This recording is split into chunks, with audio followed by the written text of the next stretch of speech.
Hello there, sports fans. The Columbia Broadcasting System greets you from Yankee Stadium in New York City for the fourth game of the World Series. This is Mel Allen speaking to you from the CBS booth in the upper tier of the grandstand, directly behind home plate. To the right and left, behind and below, and straight ahead in the direction of the bleachers, some 50,000 fans have gathered to be in on what may be a record-breaking day, and they're still pouring in.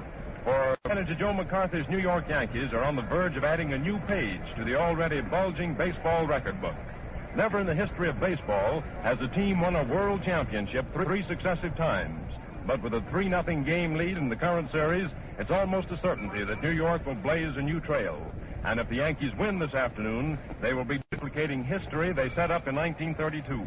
On that memorable occasion, not only did the Yankees sweep the series with the Cubs, but they also concluded a record string of 12 straight October Classic triumphs begun in Pittsburgh against the Pirates in 1927 and carried through against the St. Louis Cardinals in 1928. Two other managers have had the chance which is offered to Joe McCarthy of the Yankees today, and on both occasions, great teams failed to achieve the third straight World's title. The Yankees of 1923, managed by Huggins, stopped John McGraw's Giants after the Polo Grounders had won in the two previous years.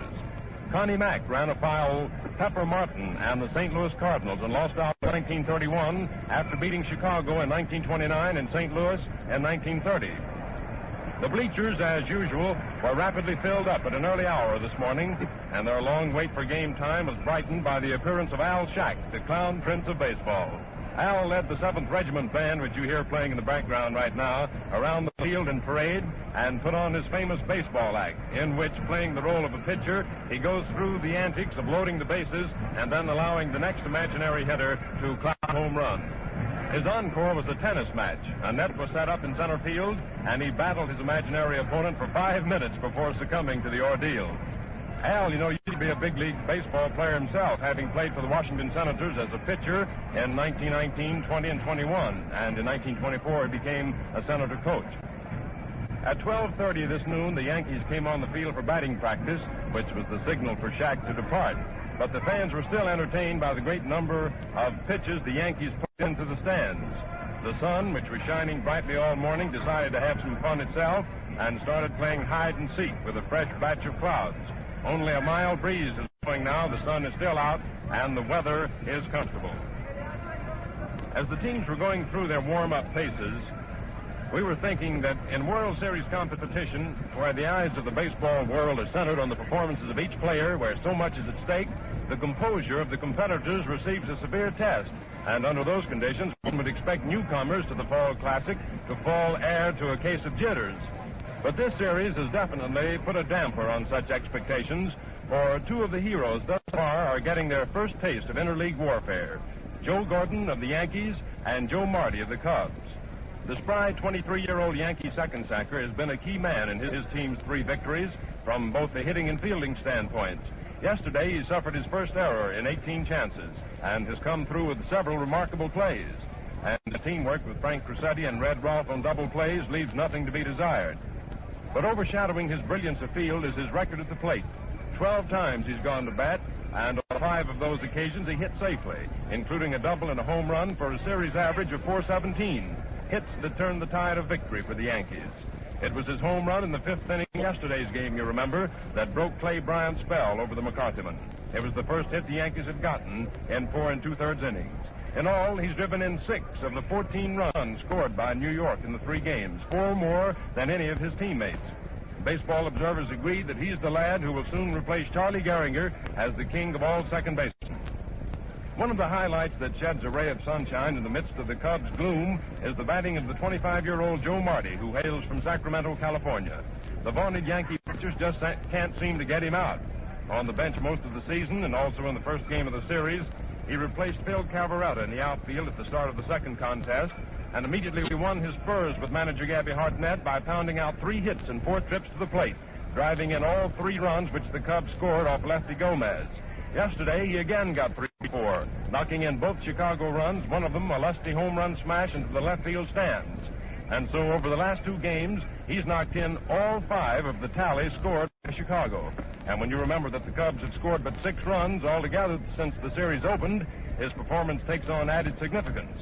His batting average to date is a sensational 750, which makes him the leading hitter of both teams. But for his absence in the first game, he may have surpassed the all-time series mark now held by Babe Ruth at 625. Gabby Hartnett's been looking around. Speaking of boys whose unhappy lot it is at the right time. The goat of this series is Carl failed to produce at the right time, and his unfortunate circumstances, which always confront a ball snaps. And again, on first and third with one away, and again he went down swinging at the third strike. He's been in there trying his level best. Former, but because almost every bat, and because he failed to hit Hartnett to announce new changes, Demaree was at bat. Ken O'Day will do the catching in place of manager Hartnett. There's still another classification in which ball players fall, a hero in defeat, typified in this series by Dizzy Dean. In the lengthening shadows of Wrigley Field Thursday afternoon, old Diz walked off the mound with head high and disappeared into the Cub dugout. A few minutes later, his name was placed in the record book as the losing pitcher of the second game of the 1938 World Series. But to both Cubs and Yankees and to thousands of fans, he was the winner of respect. Sports writers were unanimous in their opinion that if Diz had won, they would have had the opportunity of writing one of the greatest sports stories of the age. Dean was stopping the Yankees because he was putting the ball where they couldn't hit it. He was watching the position of their feet as they took their stance at the plate and pitched in such a way as to make them lunge for the ball, meaning that they couldn't put any body power into their connections. In other words, Diz concentrated on disrupting the batter's timing. Gone was the sizzling pitch that broke the backs of the Detroit Tigers in the 1934 World Series when Diz was a member of the St. Louis Cardinals. But he pitched his heart out and gained the solid admiration of everyone. He's really given the series its best glamour thus far in turning in a brilliant performance of courage and cunning. The Yankees were more exuberant over yesterday's triumph than either of the first two because they believe that now they have definitely got the Cubs whipped down, a belief that doesn't harmonize with the shout-outs of "We're not licked yet," which rang out in the Cubs dressing room after the game. Nevertheless, the Yankees are confident that they will make it 4 straight today, and Joe McCarthy has selected Red Ruffing to pitch them to their 3rd successive World Championship. The hefty redhead has had 3 days of rest and should be in his usual rare form, for all through the season he was at his best when he pitched after a 3-day period of inactivity. The games in which Ruffing wasn't up to his normal standard were those he worked after extensive layoffs brought about by rainy spells. But the ace right-hander didn't have many off days, as shown by his record of 21 victories and 7 defeats for the season. It was the biggest year of his career, and so far he's topped it off with neat series work. The Cubs made 9 hits off of him in the first game at Chicago, but Red scattered them nicely. He expects to do even better this afternoon in view of the fact that he's found out a lot about their hitting weaknesses, which he didn't know opening day. For the Cubs, it will be Big Bill Lee, who was Ruffing's pitching opponent in the first game. Lee went 8 innings against New York that day before he was removed for a pinch hitter, allowing 11 hits and 3 runs, striking out 6 men and issuing but 1 base on balls. Winner of 22 games for Chicago during the season, Bill put in a lot of overtime and came to be regarded as an Iron Man. So the luxury of a 3-day rest should have him fit as a fiddle and ready for come what may this afternoon. His whistling fastball and sweeping curve carried him to 9 shutouts, 4 of them in a row, and seldom has he suffered 2 defeats in a row, which makes the Cubs' chances of winning at least 1 game just a little brighter this afternoon. And now for the lineups for today's game.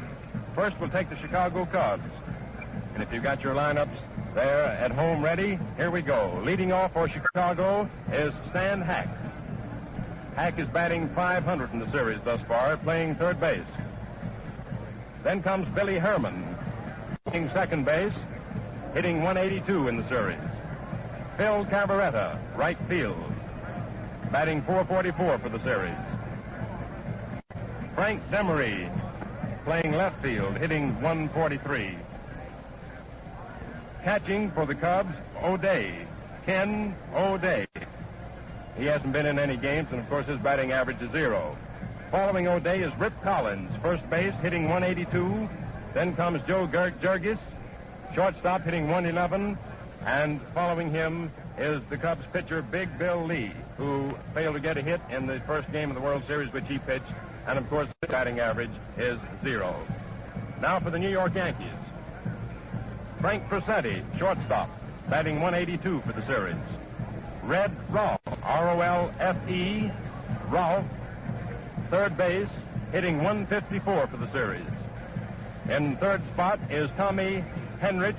I believe, however, that there's going to be a change in this lineup, and Hoag will play right field instead of Tommy Henrich. We'll check on that officially in just a moment. DiMaggio is, of course, batting in the cleanup spot. Joe DiMaggio playing center field, hitting 273 for the series. Then comes Lou Gehrig, G-E-H-R-I-G. Lou Gehrig playing first base, hitting 300 for the series. Following Gehrig is Bill Dickey, the Yankee catcher, hitting 455. Following Dickey, George Selkirk normally comes in there, but I think the lineup, which we're checking on for you, will have Hoag playing in the place of George Selkirk, with Tommy Henrich taking his normal position at third spot in the batting lineup. Gordon batting eighth, playing second base, and hitting 417. There's the national anthem.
Getting back to our lineups now. Following Gordon, who's batting eighth for the Yankees, comes Red Ruffing, the pitcher. And there go the New York Yankees trotting out to their positions on the diamond, and the ball game is about to begin. Very briefly, we'll check back with you on the Yankees lineup. In third spot, place Tommy Henrich. And in seventh spot, place Merrill Hoag in place of George Selkirk. There's an announcement coming over the loudspeaker. We'll wait just a moment and see what the announcer has to say. He's simply announcing the batteries. Incidentally, the umpires are Hubbard of the American League at the plate, Moran of the National League at first base, Lou Coles of the American League at second base, and Ziggy Sears of the National League at third base. Uncle Charlie Moran, the oldest veteran of the National League umpiring staff, is on tap duty this afternoon despite the injury he sustained yesterday when Joe Gordon's throw to Gehrig on an attempted double play in the first of the fifth inning crashed into his face. He continued in the game, and afterwards it was discovered that he suffered lacerations on the left side of his face, a deep gash on his lower lip, and another gash on the inside of his upper lip, necessitating a few stitches. Umpire Moran waved away would-be sympathizers with the retort that he had suffered worse injuries than that in his football days. Your play-by-play commentators this afternoon will be Franz Laux of station KMOS in St. Louis and Bill Dyer of station WCAU in Philadelphia. We're ready to go now, and here's your play-by-play commentator for the first three innings, Franz Laux. Thank you, Mel. Good afternoon, ladies and gentlemen. We're all set to go here in the fourth game of this series, and Stan Hack will be the first man up for the Cubs, to be followed by Billy Herman, and then Phil Cavarretta. Charlie Ruffing making his second start of the series. He won the opening game over at Wrigley Field in Chicago. They're glancing around at the outfield, and now we're just about ready to go. Ruffing comes in on the mound. He got his signal from Bill Dickey. Starts his wind-up, and here's the initial pitch of the game. Strike one call. Fast one on the inside corner, and it's one strike on Stan Hack. One strike is the count. Ruffing's in there again, goes into his windup. Here's the next pitch, and a hot one back through the box, going out to center field, and Hack is on first base with a single. Stan Hack gets a single back through the box, and that brings up Billy Herman, the Chicago second baseman. Herman bats right-handed with Phil Cavarretta on deck. Manager Gabby Hartnett has shifted his lineup quite a bit this afternoon. He's backed himself. Ken O'Day is back on the outfield, and Al Reynolds is on the bench. Ruffing base, somebody down. Up goes the arm. He's all set. Here's the pitch, inside ball. Ruffing steps in there again to get his signal for the next pitch. Here's the next one, inside ball 2. That was the 7th hit for Stanley Hack in this series, which makes him batting a little bit over 500 so far. Billy Herman is hitting exactly 182 so far in the series. He's had 2 hits. Here's the next pitch. Strike. He swung at it. 2 balls and 1 strike.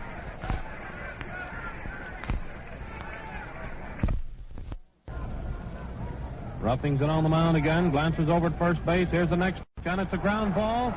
Going down to Gordon. Gordon tosses the ball down to Crosetti at second base, forcing Stan Hack for the initial out. 1 away. We have Billy Herman on first base. That brings up Phil Cavarretta, the Chicago right fielder. Cavarretta's had 4 hits out of 9 trips to the plate for an average of .444. Bats left-handed. Joe Marty on deck. We're in the first half of the first inning with 1 man down, Billy Herman on first base. Ruffing comes in on the mound to get his signal from Dickey. Up goes the arm. Glances over at first base. Here's the pitch. Wide, ball 1. 1 ball is the count. Cavarretta batting. First half of the first inning, 1 man on. Ruffing's in on the mound again, all set for the next pitch. There's a throw to first base, but Billy Herman was back to the bag.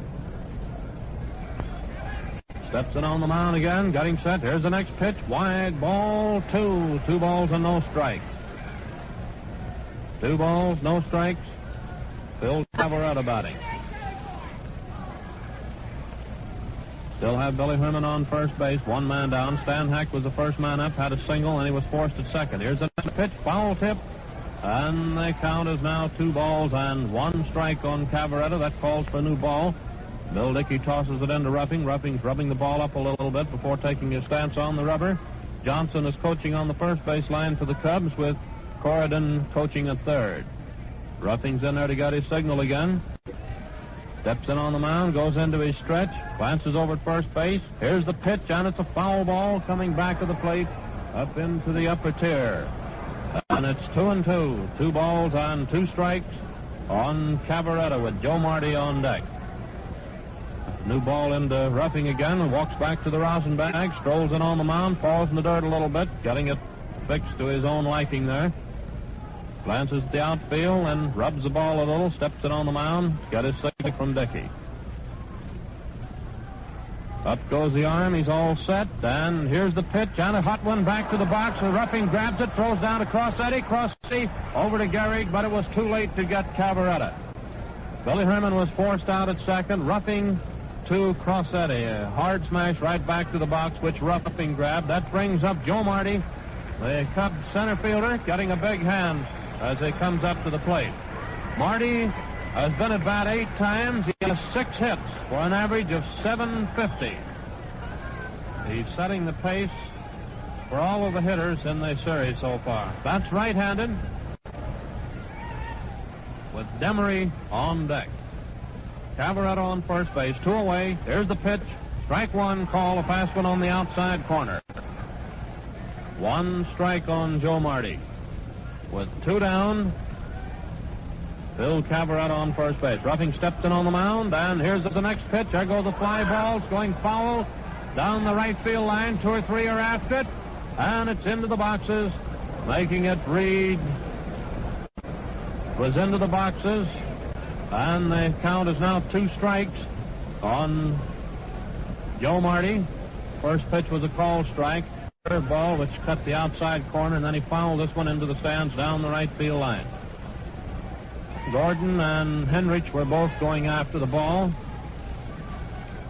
A new one tossed into Charlie Ruffing. We're in the first half of the first inning. 2 strikes. Ruffing steps in there to get his signal. Glances over at first base. Then he kicks into the dirt a little bit. Up goes the arm. All set for the pitch. Here it comes. Strike 3. Marty went down swinging for the third out, retiring the side. The results in the first half of the first inning show no runs, 1 hit, and no errors. Stan Hack, the Cubs' third baseman, has undoubtedly been the outstanding leadoff man on either team thus far in this series.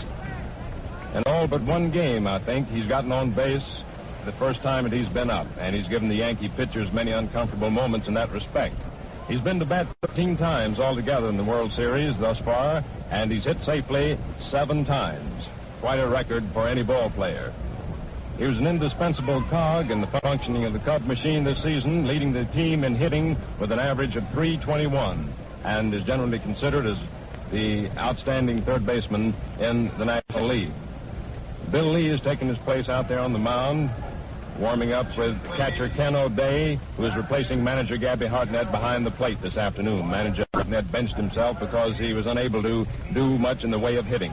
We're ready to go now in the last half of the first inning, with the Cubs having failed to score in their turn at the bat.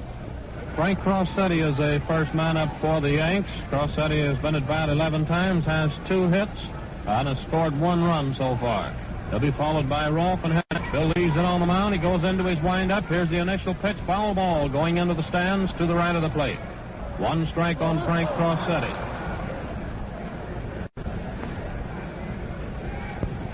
One strike. New ball tossed into Lee. This is the last half of the first inning.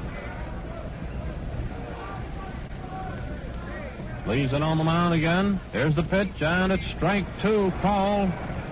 That one cut the inside corner. 2 strikes on Crosetti. Ball got away from O'Day. He dropped it. Had trot out in front of the plate to recover that one. 2 strikes is the count. Leaves it on the mound. Getting a signal now from O'Day. Combs coaching on the first base line. Fletcher at third for the Yanks. Lee starts his windup. Here's the pitch, and it's inside. Ball 1. 2 strikes and 1 ball. Crosetti batting. 2 strikes, 1 ball is the count. It's the last half of the first inning. Lee's getting a signal. Starts the old windup for the next pitch. Here it comes. Ball 2, a little bit high. It was over, but it was high, and the count is even up. 2-2. 2 balls, 2 strikes. Red Rolfe on deck. Steps in on the mound again to get his signal. Goes into his windup for the next pitch with the count 2-2. Here it comes, and it's strike 3. Crosetti went down swinging. That brings up Rolfe, the Yankee third baseman, a left-handed hitter, with Tom Henrich on deck. The reason Selkirk is out of the lineup was due to the fact that he wrecked his side yesterday while batting, or the day before, and it was bothering him. So Hoag is out in left field for the Yanks. Here's the first pitch. Strike 1 call. Curveball cut the inside corner. 1 strike on Red Rolfe with 1 down. Henrich on deck. It's the last half of the first inning. Lee gets his signal from O'Day. Goes into his windup. And here's the next pitch on a drive. Going out to center field for a hit. And Red Rolfe is on first base. A single to center field. That brings up Henrich, the Yankee right fielder. That was Rolfe's 3rd hit of the series. Henrich has had 3 hits out of 12 trips to the plate. That's left-handed, 1 man down. Lee steps in on the mound. Up goes the arm. Getting set for the pitch. Here it is. Ball, it was high. 1 ball is the count on Henrich. Rolfe on first base with 1 man down. Steps in on the mound again to get his signal for the next one. Here it comes. Strike 1. He swung at that one. 1-1. 1 ball and 1 strike on Henrich. Falls back out to Lee. Rubs it up a little bit. Steps in on the mound. This is the 4th game of the series, and it stands 3 victories for the Yanks so far. Leaves it on the mound. He glances over at first base again. Here's the next pitch, and it's strike 2. Henrich took another cut. 2 strikes and 1 ball. 2 strikes, 1 ball is the count. Tommy Henrich batting. Red Rolfe on first base, 1 man down. Crosetti, the first man up, 1 down swinging.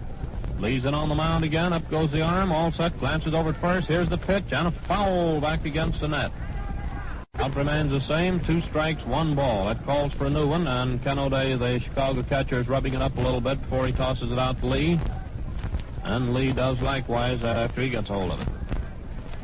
2 strikes, 1 ball. Red Rolfe on first base, 1 man down. Lee comes in on the mound to get his signal again. Standing there now, glancing into the plate. Takes his stretch, glances over at first base. Here's the pitch, and it's ball. It was low, making the count read 2-2. 2 balls, 2 strikes, with Rolfe on first base and 1. Up goes the arm, getting set for the next pitch. Rolfe taking a nice lead, and he turns and throws over there at second. Rolfe started for second. Lee turned and fired the ball over to Collins, but before Collins could get the throw down to Jurges, Rolfe was already down there with a stolen base. 2 balls and 2 strikes.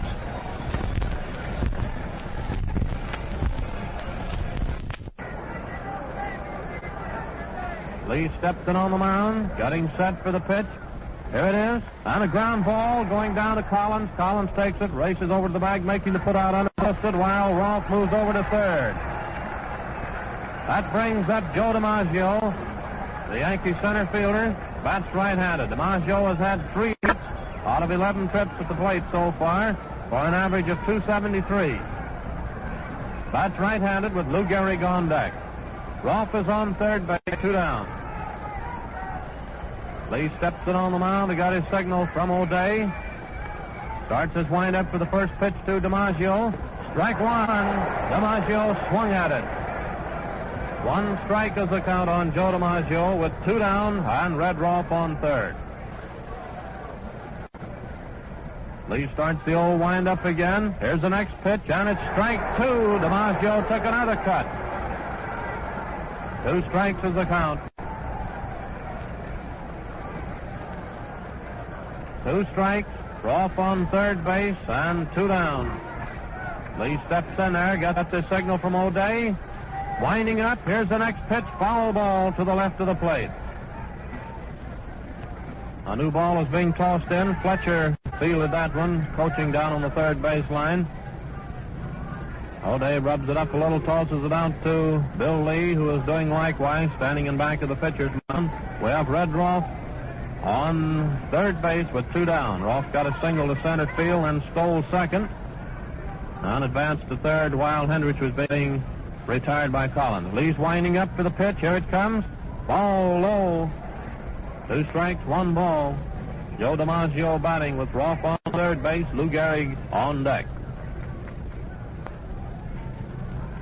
Sit on the mound. He got his signal again from O'Day.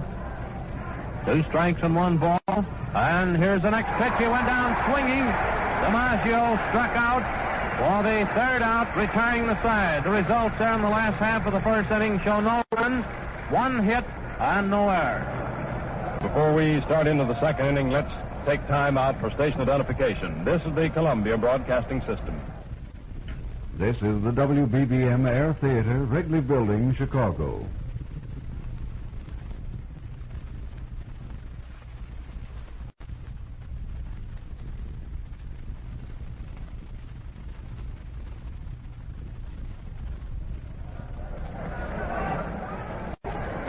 Back again at Yankee Stadium, where we are waiting the Cubs to come to bat in their half of the second inning with the score 0-0. Bill Lee's curveball was working very nicely for him that inning. He was making the Yankees lunge at the curves he was shooting across the plate. He's mixing his fastball with it nicely. Joe DiMaggio swung at a couple of balls there. He didn't get his bat anywhere near it as they broke away from him. There goes Dickey's throw down to second. We're ready to go in the first half of the second inning with the score Cubs 0, Yanks 0. Frank Demaree is the first man up for the Cubs here in the first half of the second inning, playing right field. He'll be followed by Ken O'Day, the Chicago catcher, and then Rip Collins. Demaree bats right-handed. Frank Demaree batting. He's had 1 hit out of 7 trips to the plate so far. Here's the first pitch, called strike. 1 strike is the count. 1 strike on Demaree.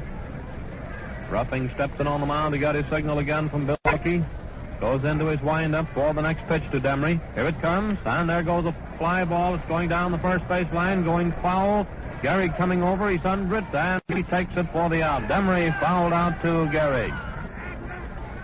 One down. That brings up Ken O'Day, the Chicago catcher. Bats left-handed. O'Day has been in as a pinch hitter. Been in there twice. Hasn't any hits so far. Bats left-handed. Ruffing starts his windup. Here's the first pitch to O'Day. A little bit low. Ball one.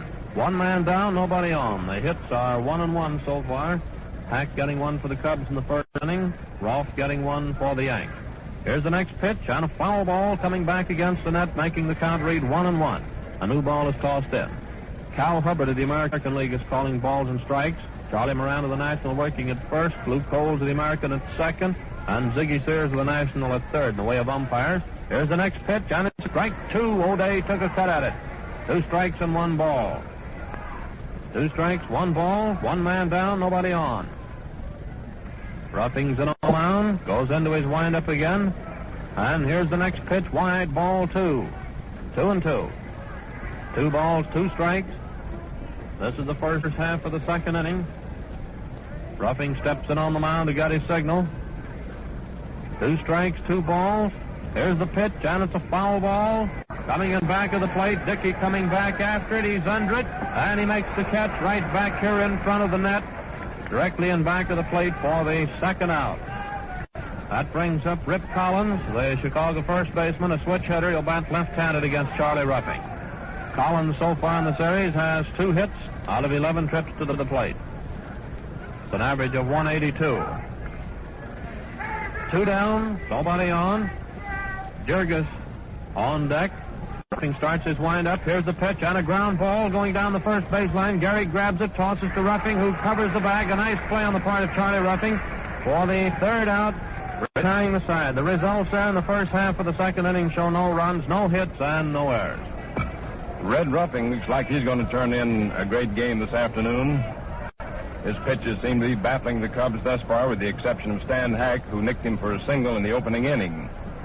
Red had very little trouble with the Cubs in their half of the second inning, setting them up 3 up and 3 down. Demaree popping up to Gehrig, fouling out to him. O'Day fouling out to Dickey behind the plate, and Collins grounding out. It's very interesting to watch pitchers work when they get the batter in the hole, when they get 2 strikes on him. The next pitch usually is on the outside corner of the plate, very wide, because the pitcher hopes that the batter will offer at it, inasmuch as the batter is on the spot and is afraid to let anything go by for fear that it might be called a strike. They're up there anxious to cut it the next pitch, and they usually sometimes whiff at it and go down swinging for the 3rd strike. Here we go in the last half of the second inning. The score, 0-0. Lou Gehrig is the first man up for the Yanks, the Yankee first baseman. Bats left-handed. He's had 3 hits out of 10 trips to the plate so far. The pitch, and it's high, ball 1. Bill Dickey on deck, and Hoag will be the 3rd hitter of the inning. Leads it on the mound, goes into his windup for the next one. Here it comes, a fly ball going to the left of the plate, down the 3rd baseline. Stan Hack comes in about halfway and takes it for the out. Gehrig pops out to Stan Hack, who made the catch about halfway between home and the plate. That's 1 away, and brings up Bill Dickey, the Yankee catcher. And he's getting a nice hand as he comes up to the plate. Dickey has had 5 hits out of 11 trips to the plate for an average of 455. He's setting the pace of all the Yankee sluggers. Bats left-handed. Merrill Hoag on deck. Leaves it on the mound, winding up. Here's the initial pitch to Dickey. A ground ball down the first baseline. Took a bad hop, but Collins grabbed it, races into the bag, making the put out unassisted. That's 2 down. 2 away. And Merrill Hoag is up, playing in left field this afternoon due to the fact that Selkirk wrenched his side or shoulder there and was not any too well, so Hoag is out in left field for the Yanks this afternoon. He bats right-handed. Here's the pitch, and it's strike 1 call. Hoag has been in the series once, appearing as a pinch hitter for Gomez in the second game over at St. Louis, and he got on that time, but not on a hit. He got on the fielder's choice and eventually scored. Here's the next pitch, foul ball to the left of the plate, making the count read 2 strikes. 2 strikes is the count. With 2 down, nobody on. That's the last half of the second inning. Score 0-0. Lee comes in on the mound again after getting a new ball that was just tossed into him by umpire Cal Hubbard. Starts his windup for the next pitch to Hoag. Here it is, and a ground ball going down to short. Jurges takes it on the hop. There's a throw. It's in the dirt, and the ball got away from Collins. An error for Jurges on that throw. A low one in the dirt. That's an error for Jurges. That brings up Gordon, Joe Gordon, the Yankees' second baseman. 2 down. Hoag on first base. Gordon batting with Ruffing on deck. Lee steps in on the mound to get his signal for the pitch. There's a throw to first base, but Hoag is back to the bag. Ball's back into Lee. Steps in on the mound again. Getting set for the next pitch. Here it comes. Strike 1 called on Gordon. Fast one on the inside corner. 1 strike with 2 away. Hoag on first base. The result of a bad throw by Jurges after fielding his grounder. He threw the ball in the dirt. Up goes the arms. He's all set for the next pitch. Here it is. Ball a little bit low. 1-1. 1 ball, 1 strike. Gordon batting. Charlie Ruffing on deck. That's the last half of the second inning. Lee steps in on the mound. Still have Hoag over on first base. Up goes the arm again. Glances over at first, getting set. Hoag looks like he's getting ready to start down. Here's the pitch, and Gordon swung at it. Strike 2. We thought Hoag was going to go down on that one, but he didn't. Just faked like he was going to start out. 2 strikes, 1 ball. Gordon stepped out of the batter's box for the moment. He's back in there. This is the last half of the second inning. Leads in on the mound. Getting a signal now from Ken O'Day. 2 strikes, 1 ball. Here's the pitch, and he starts down, and it's a drive going out to left field for a hit. And here he comes around to third base. Gordon singles between Hack and Jurges, putting Hoag on third. And that brings number 6 for Joe Gordon, 13 for the Yanks. Up to and including yesterday's game, his average in the series was .417. Charlie Ruffing batting. Ruffing has been up 3 times in the series without any hits. He bats right-handed with Crosetti on deck. Lee steps in on the mound, getting set for the pitch. Here it is. Strike 1 called. 1 strike on Ruffing. Runners on first and third, and 2 down. Hoag is on third base. Gordon on first base. 2 away. Lee steps in on the mound again. Gets his signal. Here's the pitch. And there goes a drive. Going out to right field for a hit. Here's a run coming in. And Gordon moves around to third. Ruffing single to right. Scoring Hoag. Putting Gordon on third. And Crosetti is up. That puts the Yanks off in the lead here by a score of 1-0. This is an unearned run due to Jurges' wild throw there to first base on that ground ball by Hoag. That should have been the third out. Crosetti batting, second appearance. Crosetti struck out in the first inning. Gordon on third, Ruffing on first base. Crosetti batting, Redroff on deck. Lee's in on the mound, up goes the arm, getting set. Here's the pitch, and it's strike 1 called. 1 strike on Frank Crosetti. Charlie Ruffing on first base, Joe Gordon on third. The last half of the second inning. Lee steps in on the mound. Here's the pitch. Ball low, 1-1. 1 ball and 1 strike. 1-1. Steps in on the mound again to get his signal from O'Day. 1 ball and 1 strike. Here's the next pitch. Foul ball. Coming back into the stands. The upper tier to the right of the plate. It is now 2 strikes and 1 ball.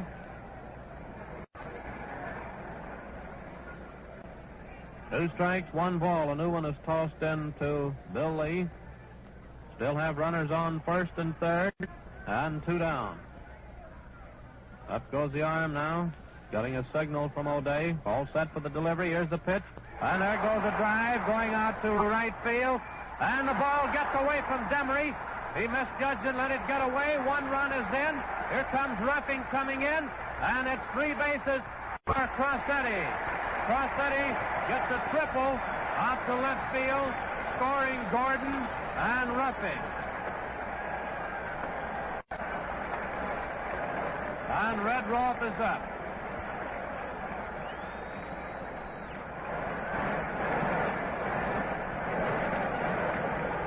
That was a triple for Crosetti.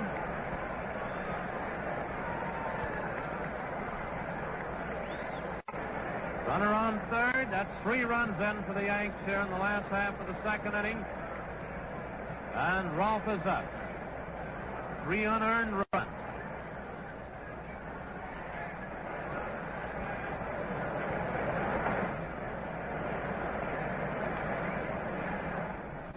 We're waiting on Redroth to get out to the plate. There he comes now, strolling out with a couple of war clubs. A couple pitchers have started warming up for the Cubs, but Rolfe had a single on his other trip to the plate in the first inning. Crosetti on third, Redroth batting. Here's the pitch, and it's high, ball 1. 1 ball is the count. Lee steps in on the mound. He got his signal again. Goes into his windup. Here's the pitch, ball 2. It was high. Henrich on deck. Been 2 hits, 3 hits, and an error so far here in the second inning. 2 balls and no strikes. And here's the next pitch, a ground ball going down to Billy Herman. He's out at first. Herman to Collins for the 3rd out, retiring the side. The results there in the last half of the second inning show 3 runs, 3 hits, and 1 error, which was charged up to Jurges. You just can't let up on a ball club like those Yankees. It's remarkable the way they are able to take advantage of breaks which occur in a ball game. 2 men were out that inning before they started their activities. Gehrig went out to Hack, Dickey went out to Collins unassisted. And then Hoag hit this grounder to Jurges in deep short. Jurges hurried his throw. It was low, and Collins was unable to field it well, dropping the ball, and Hoag went safe on the error being charged up to Jurges. And then the Yanks went into action. Gordon, who is one of the shining lights of this series, came up to the plate for his 13th time in the games played and got his 6th hit, keeping the Yankees' budding rally alive. And then Red Ruffing, who is one of the best hitting pitchers in the major leagues, came through with a sharp single to right, sending Hoag home the first run of the inning for the Yankees. And then Frankie Crosetti came up and clouded that hard triple down the left field foul line, which Demaree almost got his hands on but couldn't hold. And now as we go into the first half of the 3rd inning, the Yankees are leading the Cubs 3-0. Bill Jurges, first man up for Chicago here in the first half of the 3rd, to be followed by Bill Lee and then Stan Hack. Jurges bats right-handed. Ruffing's in on the mound, getting set, starts his wind-up. Here's the pitch, and it's a foul ball going into the stands to the right of the plate, up against the roof, bouncing back down on the playing field. Jurges has had 1 hit so far in the series. This is his 10th appearance at the plate. New ball tossed in. Ruffing rubs it up a little bit, strolls in on the mound. 1 strike is the count. This is the first half of the 3rd. The Yanks leading 3-0. Ruffing starts his wind-up. Here's the pitch. Ball low, 1-1. 1 ball and 1 strike. 1-1, the first half of the 3rd inning with Bill Jurges batting. Chicago shortstop. Goes into his wind-up for the next pitch to Jurges. Here it comes. Strike call. Fast one on the outside corner. Out at first. Ruffing to Garrett. Couldn't have scored against him there. Bill Ruffing's in on the mound. Goes into his 1 strike on Bill Lee. Will stand his wind-up again. Here's the next pitch. Lee's 3rd appearance at the plate. He has Lee. 2 strikes. Here's the next pitch. Wide ball. 2 strikes, 1 ball with 1 man down, nobody on. The first half of the 3rd. Ruffing walks over to, comes back in on the mound. Comes back in on the mound. He got his. From Dick, he's up Stan Hack.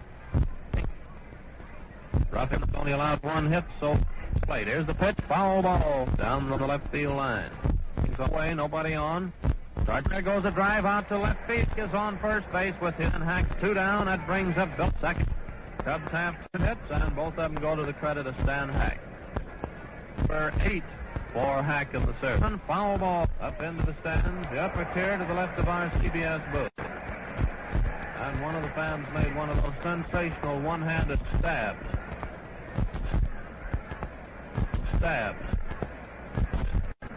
Ruffing Chapman just barely tipped the ball. Third inning, there's 2 down. Yep. Ruffing is rubbing that line. Ruffing is rubbing that signal. Passes over to first base, then takes his stretch. The upper tier, the left of the plate, and it's Herman. On Herman. New ball of it. He steps in on the mound, takes his stretch. Putting Hack down on second. Runners on first and second, and Phil Cavarretta is up.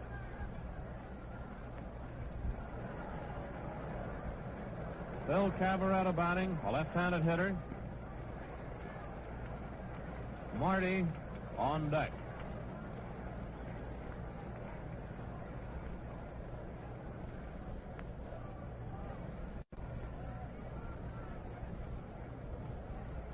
Umpire Moran was looking the ball over, pronounced it okay. He's umpiring at first base, tosses it into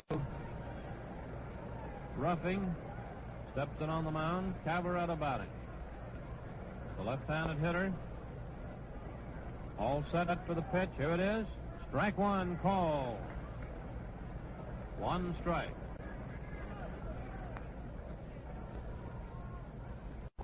One strike on Cavarretta. Runners on first and second. Hack down on second. Billy Herman on first base. Here's the next pitch, and it's a pop fly.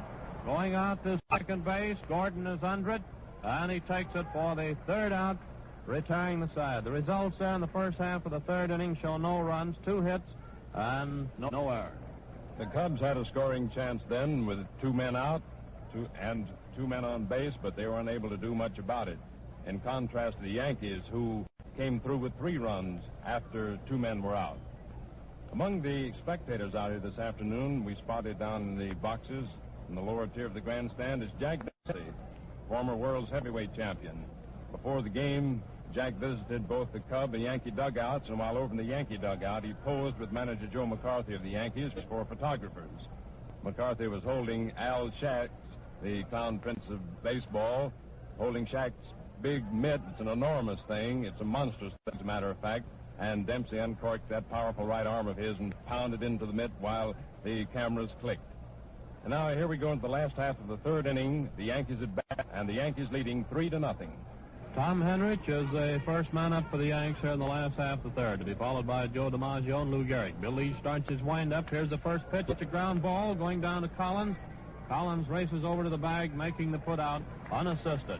Henrich grounded out to Collins on the first pitch unassisted. That's twice that Henrich has been up there. Both times he's grounded out to Collins.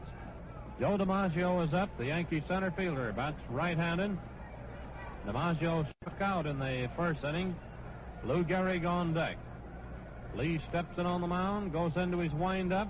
There's the pitch, and it's strike one call. Curveball on the outside corner. 1 strike, 1 man down. This is the last half of the 3rd. Yanks leading by a score of 3-0. Lee starts his windup, and here's the next pitch. Strike 2. He swung at that one. He tried to stop his swing, but he'd gone too far. A low curve. 2 strikes on Joe DiMaggio. Lee steps in there to get his signal again from O'Day. Goes into his windup for the next pitch. And it's a roller going down the 3rd baseline, and they're letting it roll, and it finally rolled foul. It looked like DiMaggio had that one beat out for an infield hit. There was no chance to make a play, so Stan Hack let the ball roll until it just barely got out of sight, and then he pounced on it in a hurry. 2 strikes. Joe DiMaggio batting with 1 man down, nobody on. It's the last half of the 3rd inning with the Yankees leading by a score of 3-0. Putting over 3 runs in the 2nd. DiMaggio steps back into the batter's box, leaves it on the mound, getting a signal from O'Day. In the last half of the 3rd, starts his windup. Here it comes, and it's outside and low. Ball 1. 2 strikes, 1 ball. Joe DiMaggio batting. Lou Gehrig on deck. In the last half of the 3rd, Lee comes in on the mound to get his signal. Stands there for a moment, then starts his wind-up for the pitch. 2 strikes, 1 ball. Here it is, and there goes a high fly. Going out to left field. Demaree going way back left center, and he makes the catch for the out. Way out in deep left center. Just in front of us a sign that says 415 feet. That's 2 down, and that brings up Gehrig. Lou Gehrig is up. Yankee first baseman, a left-handed hitter. Umpire Hubbard looked the ball over, pronounced it unfit for further competition, and tossed it out. The new one is tossed into Billy. Lou Gehrig batting. Gehrig fouled out to Hack on his other appearance at the plate. That was in the 2nd inning. Lee starts his wind-up. Here's the pitch. Strike 1 called. Gehrig watched the first one go by for a called strike. 2 down, nobody on. Last half of the 3rd. Steps in on the mound again. Starts the old wind-up for the next pitch. Here it is, and a ground ball going out to right. Herman makes a nice stop. Out at first. Herman to Collins for the 3rd out, retiring the side. A nice play by Billy Herman. The results there in the last half of the 3rd show no runs, no hits, and no errors. Billy Herman's play on that ball was very nice indeed. He took the grounder, which Gehrig hit, past the grass at the edge of the outfield, and then threw nicely to Collins to retire Gehrig. Bill Lee has allowed the Yankees 4 hits thus far in the ball game, having struck out 2 of them and allowed no bases on balls. Ruffing has allowed the Cubs 3 hits, 1 in the 1st, none in the 2nd, and 2 in the 3rd, to no avail, and has struck out 2 men, allowing no bases on balls. And now as we go into the first half of the 4th inning, with the Yankees leading the Cubs 3-0, your play-by-play commentator is Bill Dyer of station WCAU in Philadelphia. Thanks a lot, Mel. And the first batter coming up for the Chicago Cubs will be Joe Marty. And Joe has had 6 hits out of 9 times at the plate in this series. And if he had been playing in the first game, he might have had a chance of breaking Bruce's record for the best average in a series, but now it wouldn't be official anyway because he didn't play in that first game. Joe's up there on the right side. Red Ruffing is out on the mound, and we're just about set to go. Red gets his signal from Bill Dickey. Starts the motion, moves the arm around. Here's the pitch. And it's a fly ball going out into deep center field. It's very deep. But turning out there, it's being caught. Boy, for a moment, it looked like that was going to go back in the stands, but Tommy Henrich went back near the wall, approximately 370 feet from home plate, and caught that fly ball for the out.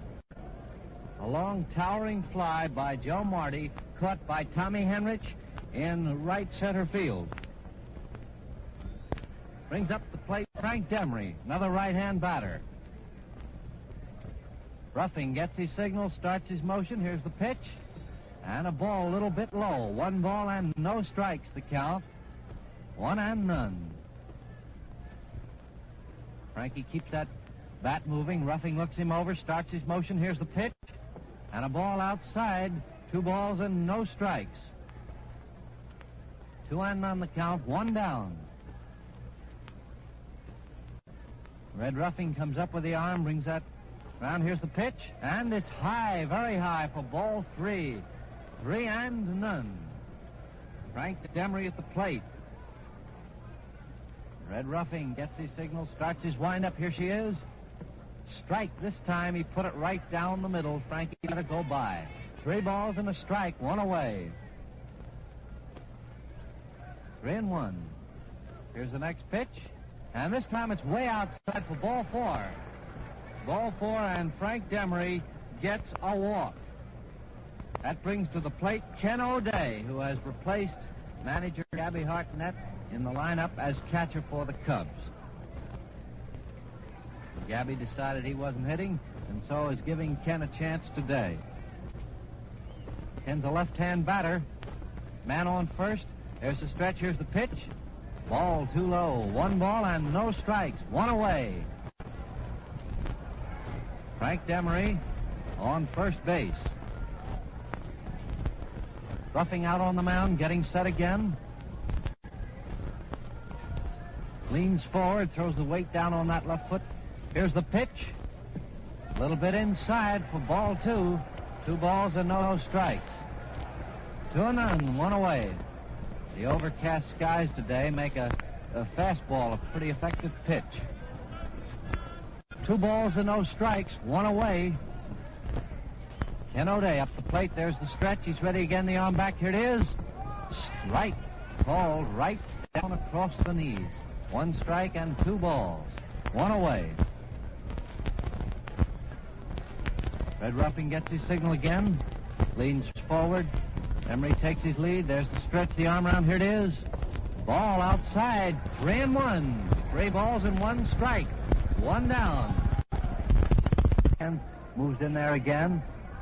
Ruffing still has the glove off. Now he's set. Leaning forward. Gets his signal from Bill Dickey. There's the stretch. And here she comes. Ball inside. Ball 4. And he walks. The second walk in a row given out by Red Ruffing. This one went to Ken O'Day, sends Frank Demaree down to second. Demaree had also a walk. Men on first and second, and Red Ruffing is wild. Brings up to the plate, Ripper Collins. And the Ripper has had 2 hits out of 12 times at the plate. Lou Gehrig came over, said something to Red Ruffing, went back to his position at first. We're set now. Demaree on second, Ken O'Day on first, and Rip Collins at the plate. First half of the 4th, Yanks leading 3-0. There's Ruffing in the stretch. Here it is. And Ripper swings for strike 1. He took an all-the-way around swing, ended up facing toward the Cub dugout. 1 strike, no balls, 1 away. Ready again, the arm in motion. He draws back. Here she is. Ball way outside. 1 ball and 1 strike. 1-1, 1 away.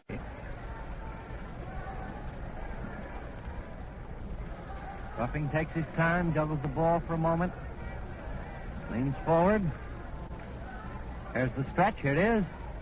And Ripper fouls one back to the screen. Strike 2. 2 strikes and a ball on Rip Collins. 1 away. Rip's a switch hitter, but he's batting left, of course, against Ruffing, who is a right-hander. 1 down. Demaree takes his lead off second. Ken O'Day staying right on first. Ruffing's working very slowly now. Massaging another new ball. Now he's ready to go. Getting his signal from Bill Dickey. Leans forward. He's in the windup. Here's the pitch.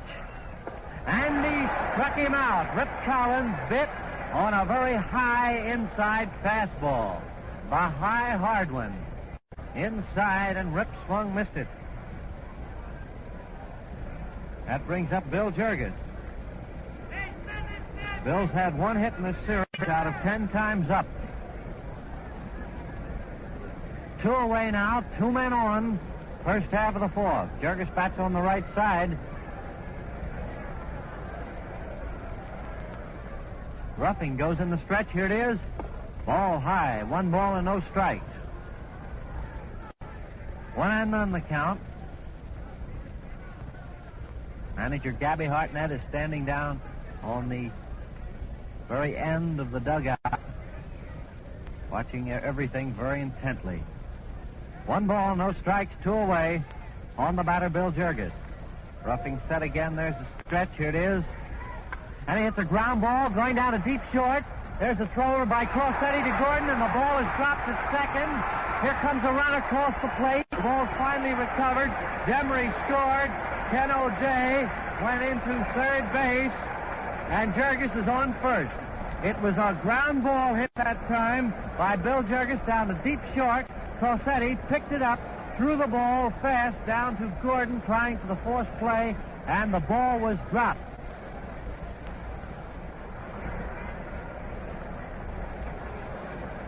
I believe the error will go to Gordon, although we're going to check officially because Crosetti's throw was not the finest that time. And we're going to have a pinch hitter. Augie Gallen is going to pinch hit. Augie Gallen, another switch hitter who will bat left, is coming in to pinch hit for Bill Lee. Now the picture at the moment, one run across, man on third and man on first, and the score now, Yankees 3 and the Cubs 1. Yankees 3 and the Cubs 1. The error on that last play went to Gordon. Here's the pitch, and Gallen swings, strike one. One strike and no balls to count. If you're keeping score, charge that error to Joe Gordon, dropping the throw from Frankie Crosetti on the last play. 2 away. There's the stretch. The arm comes around. Here it is. And a ball outside. 1-1. 2 away. O'Day on third. Jurges on first. Augie Gallen pinch hitting for Bill Lee. We can't see who's warming up in the Cub bullpen because it's way around the corner. There's the stretch. Here it is. And he swung for strike 2. He's putting everything in those swings. 2 strikes, 1 ball, 2 away.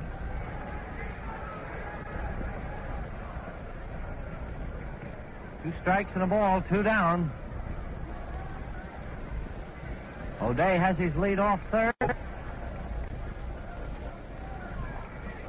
Ruffing takes his time, goes in the stretch, brings the arm around. Here it is. And he struck him out. Another inside high fastball. And Augie Gallen, pinch hitting for Bill Lee, struck out to end the Cubs half of the fourth. And the totals in that half of the inning show for the Cubs, 1 run on no hits, 1 error. Manager Gabby Hartnett was forced to make a tough decision in that inning. With his team behind 3-1 and the tying runs on the bases, it was Bill Lee's turn to bat. And of course, Bill being a weak hitter, Gabby had to take a chance in sending in a pinch hitter who might have a better chance of coming through with a safe blow and perhaps tying up this ball game. At the same time, it meant that he had to take T, one of his best moundsmen, out of the box this early in the ball game. So we'll have a new pitcher. Don't know just who it is as yet. We'll check on it officially. And as we go into the last half of the fourth inning, the Yanks are leading the Cubs 3-1. The Cubs, incidentally, gave the Yanks a dose of their own medicine, so to speak, in that inning when they took advantage of some of the breaks of the ball game, breaks which they've had too few of in their favor throughout the series. Ruffing lost his control temporarily, walking 2 men, the only 2 he's walked in the ball game, and then Jurges came up to plate, hit a grounder to Crosetti, who threw to Gordon, attempting to force O'Day at that base. But Gordon dropped the ball. It rolled away from him, and Demaree, who was on second, continued. Rounding third, came on home with the Cubs' run. All right, old Charlie Root is going out there on the mound for the Chicago Cubs. Charlie, the veteran, many a year's campaign with the Cubs, has been in 3 World Series, but has been practically unsuccessful as far as victories are concerned, hasn't been effective in World Series competition. You'll remember it was Charlie Root who happened to be the unfortunate gentleman back there in Philadelphia in 1929 when they started that 10-run rally. It was Root who was in there when it got underway, when Hack Wilson lost the ball in the sun. All right, the batter is Bill Dickey, and here we go. Here's the pitch by Charlie, ball outside. 1 ball and no strikes, the count. Yanks 3 and the Cubs 1 in the last half of the fourth inning. Charlie Root starts his motion. Here it is. Ball outside. 2 balls and no strikes. 2-0. Umpire Cal Hubbard is examining the ball, runs his hand over it, and gives a new one to Ken O'Day to throw out to Root. Umpire Charlie Moran is at first, the National League. Lou Cole's the American League at second, and Ziggy Sears of the National League at third. Root starts his motion. Here it is. And it's a foul ball. Curving. Here comes O'Day back. It's beyond him. He can't reach it, down in the lower stand, just to the right of home plate for strike 1. 2 balls and a strike. O'Day puts his harness back on. Bill Dickey talks to Ken for a moment. Dickey's had 5 hits out of 12 times up during the series. Charlie Root starts his motion. Here it is, and it's a long fly ball, very high, out into center. Marty's coming in, and Joe Marty makes the catch in right center field for the Chicago Cubs of Dickey's towering fly. 1 down, brings up Merrill Hoag. Merrill's been up twice in the series. Hasn't had a hit. Got on base on an error in this game. Charlie Root looks him over. Gets set, starts his motion. Here it is. And a ball high and outside. 1 ball and no strikes. 1 down. Hoag's a right-hand batter. Here's the pitch. And there's a drive right into the hands of Bill Herman at second base. A line drive right into Billy Herman's hands as he was standing a few feet over from second. And that is out number 2. 2 away, brings up Flash Gordon.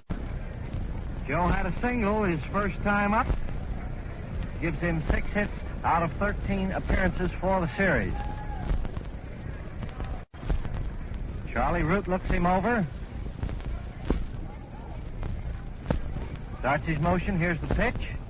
And there's a drive out into left field. It's pretty deep. There goes Demaree back. He turns. He's got it right at the wall. Frank Demaree.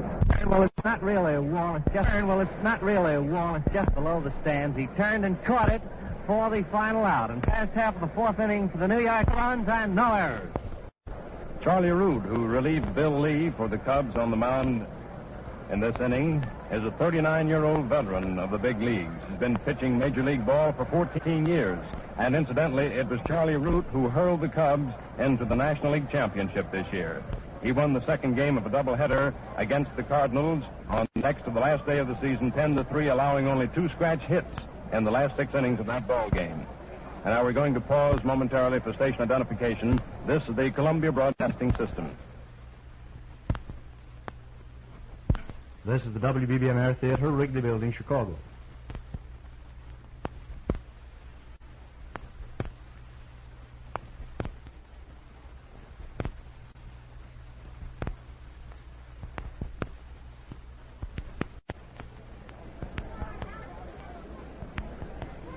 Here we are back again at Yankee Stadium, getting ready to go into the first half of the 5th inning with the Yankees leading the Cubs 3-1.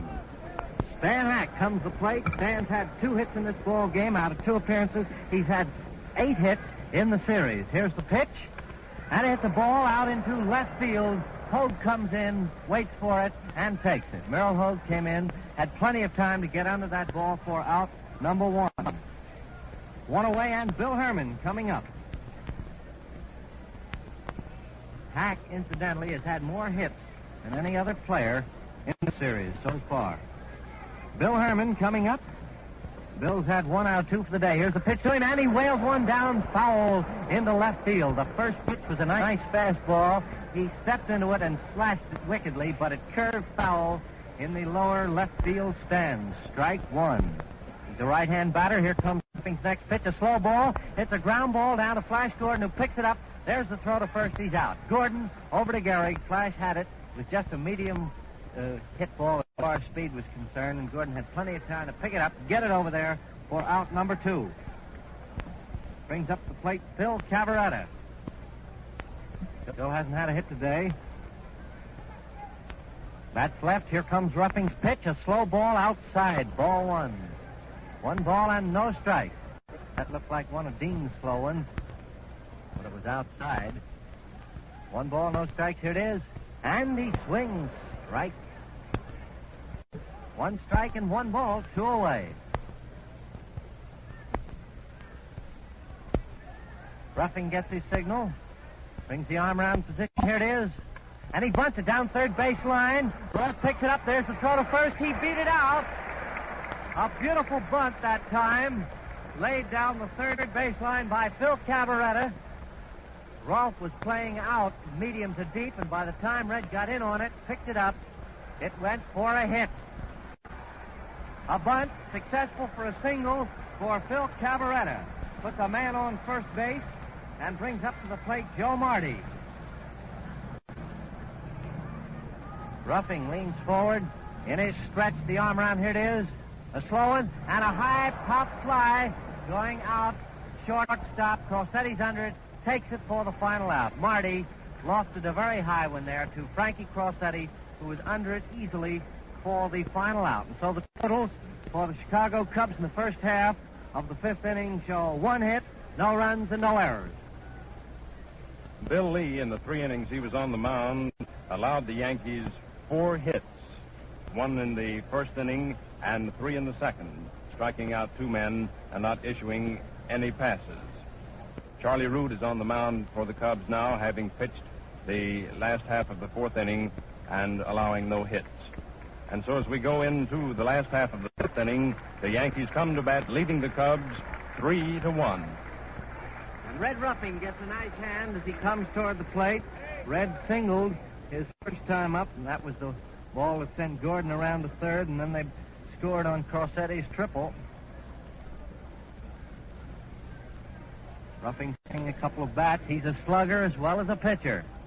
One of the most feared batters in the American League. He bats him from the right side. Steps up the plate. He's allowed 4 hits so far in the ball game. Charlie Root out there set now. Touches the peak of his cap. That's his signal from Ken O'Day. Old Charlie takes his time. Here comes the pitch. And a foul ball coming just below our CBS microphone. Strike 1. 1 strike and no balls on Red Ruffing. Yanks leading 3-1. Last half of the 5th inning. Root gets his signal again, brings the arm around. Here it is. Strike, a fast ball, breezing its way down the center. Red let it go by. 2 strikes, no balls. Charlie Root set again. Here comes the pitch. And he hits a high fly ball. It's just foul back the plate. O'Day's under it. And Ken takes it. Ken O'Day took that ball just foul by a couple of feet. Back of the plate and a little bit down toward third. 1 away. That was Ruffing fouling out. Brings up Frankie Crosetti, who had the triple in the 2nd inning.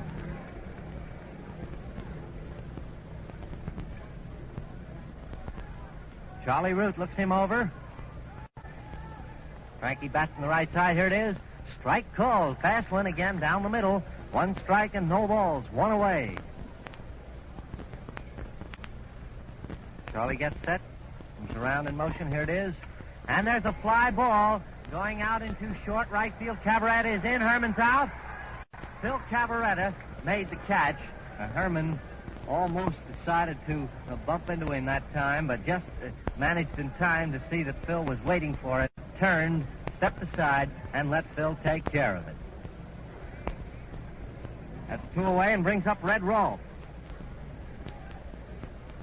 Rolfe's had 1 hit out of 2 times up for the day and 3 hits in the series. Here's the pitch. Strike called. Fast one on the outside of the plate, outside corner, medium high. 1 strike and no balls. 2 away. Here comes Charlie Root's next pitch, and he hits a foul ball way down there, hitting the rail along the upper tier of stands, close to the right field line. Foul. 2 strikes and no balls. 2 away on Red Rolfe. Root slips his glove on, gets set again. Charlie starts his motion, bends forward on the right foot. Here it is. Outside, ball 1. 2 strikes and a ball. 2 away. Charlie takes his signal again. Here's the next pitch. And he swung for strike 3.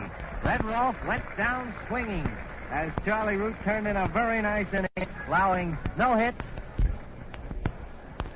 Going into the 6th inning of the 4th game of the 1930, the Yanks leading in games 3-0. Score of this ball game 3 to 2 minutes through load of Jurges tallied the ball game in the Jurges and it in game in the 1 ball. So that's it. Here it is. Right down Bill Dickey. 1 motion a little bit low. 1 ball run. He takes, here comes the pitch. That ball comes in and makes it that he one away and takes popping out to Joe Gordon in short center on the grass. That brings up the plate Ripper Collins. Rip batting left today against Ruffing. Red starts his motion. Here comes the pitch. And a foul ball up the screen. Strike one. One strike and no balls to count. 2 away.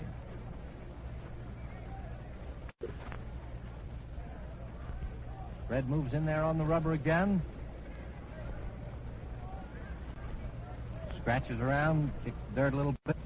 Throws the weight for it on the right foot. Here comes the pitch. Slow ball too high. Ball one. 1 ball and 1 strike. 2 away. Nobody on.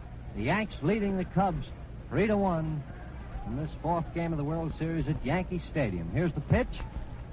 And he swung. Strike 2. Rip Collins is swinging very hard on those balls. 2 strikes and 1 ball. Ruffing starts the motion. Here it is. Foul ball. 2 strikes and a ball. 2 away. He seems to be giving Rip a lot of high balls on the inside of the plate. 2 strikes, 1 ball, 2 away. Ruffing, right-hander on the mound. Starts his motion. Here's the pitch. And there's a drive going down into right. It's curving foul in the stands. Rip Collins caught a hold of that one solidly, but it went foul of the right field line by a few feet into the lower stands. It was a slow one. Red Ruffing starts his motion again. Here comes the pitch. There's a ground ball going down to Lou Gehrig, who picks it up, gives it to Ruffing, covering the bag, and there's a ground ball down to Lou Gehrig, who picked it up and simply flipped it underhand to Red Ruffing, coming over, making the play for the final out. And so the totals in the last half of the 6th for the Yankees show no hits, no runs, and no for the Cubs. No hits, no runs, and no errors.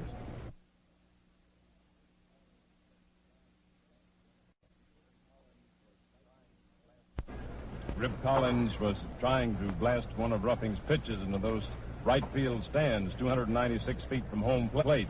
He tried to do the same thing in the 4th inning when the Cubs had 2 men on base, because if he had been able to turn the trick, it would have tied up the score. Ruffing struck him out in that inning and got him out on a grounder this inning.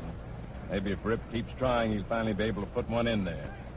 As we go into the last half, or rather the first half of let me get that straight here now. As we go into the last half of the 6th inning, the Yankees are at bat, leading the Cubs 3-1. And here's Tommy Henrich coming up, left-hand batter. Tommy hasn't had a hit today. He's had 3 hits in the series out of 14 appearances. Charlie Root looks him over. Here's the pitch. And a strike. Nice fastball on the inside corner of that plate, a little above the waist. 1 strike, no balls the count. Root starts the motion. Here it is. Henrich hits a drive out into right field. It's pretty deep. It's going way out. And there it goes up in the stands for a home run.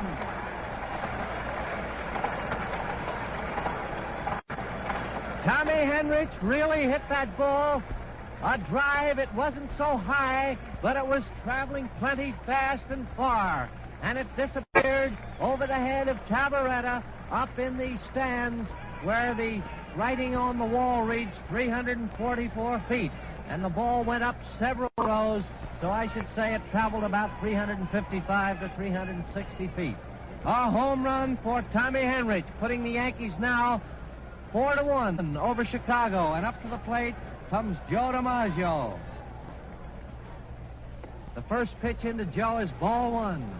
Right-hand batter. 1 ball and no strikes.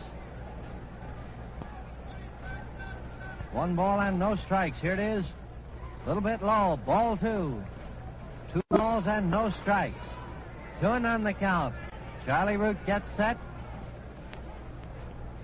Starts his motion. Here's the pitch to Joe. And there's a drive way out. It's curving. Oh, it's going to be foul. That ball went over the Yankee Stadium foul. Boy, how he hits them.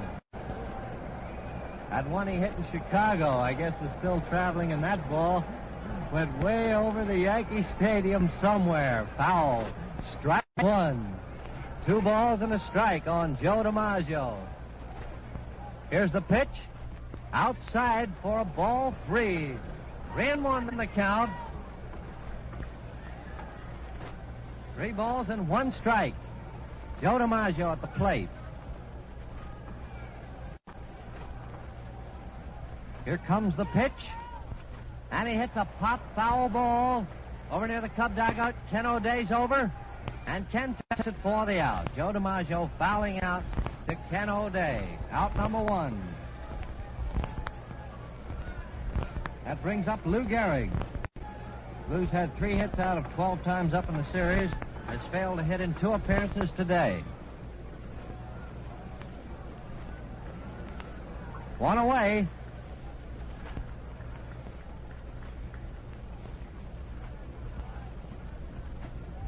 Charlie Root starts his motion. Here's the pitch. And it's a high pop fly. Foul of first. Rip Collins is coming over, and Rip makes the catch for the second out. Lou Gehrig fouled out to Rip Collins. Rip taking a ball just a few feet foul of his first base position. 2 away brings up Bill Dickey. Bill hasn't had a hit today. He's had 5 hits in the series, 4 of them the first day when he had 4 for 4. His other hit was yesterday, and it was a home run. 2 down.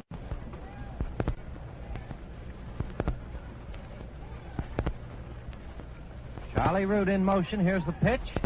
And there's a hard drive heading for a hit into right field out past Bill Herman. A single by Bill Dickey into right field past Herman. Hard hit. 2 away, a man on first base. Yankees leading the Cubs 4-1, and Merrill Hoag coming to plate. Merrill hasn't had a hit in 2 times today.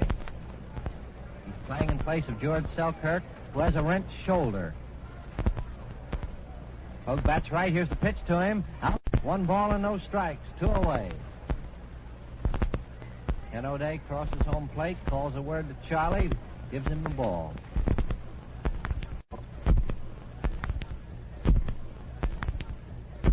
Gives him the ball. Here's the stretch, the arm side for a ball away. Curve. Shoulder a couple of times. Shoulder a couple. There's a and the head. 2 and the left. Ball moved over. First and second, another hit. Single square in the hit. Gives him 1 out of. It's very close at about a foot apart. And got their last ball. 1.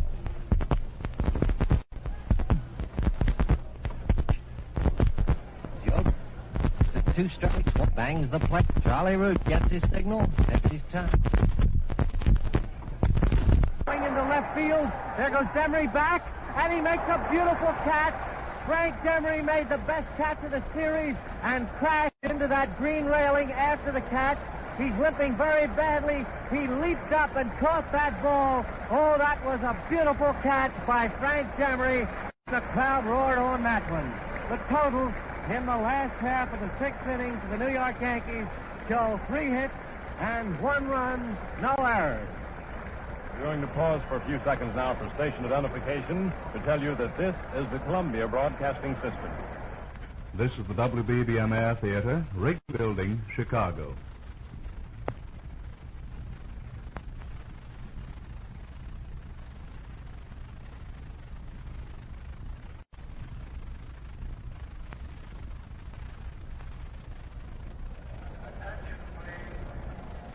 Frank Demaree's sensational catch to retire the Yankee side in this past inning was a lifesaver for the Cubs because that ball was certainly headed for home run territory and would have given the Yanks 3 more runs.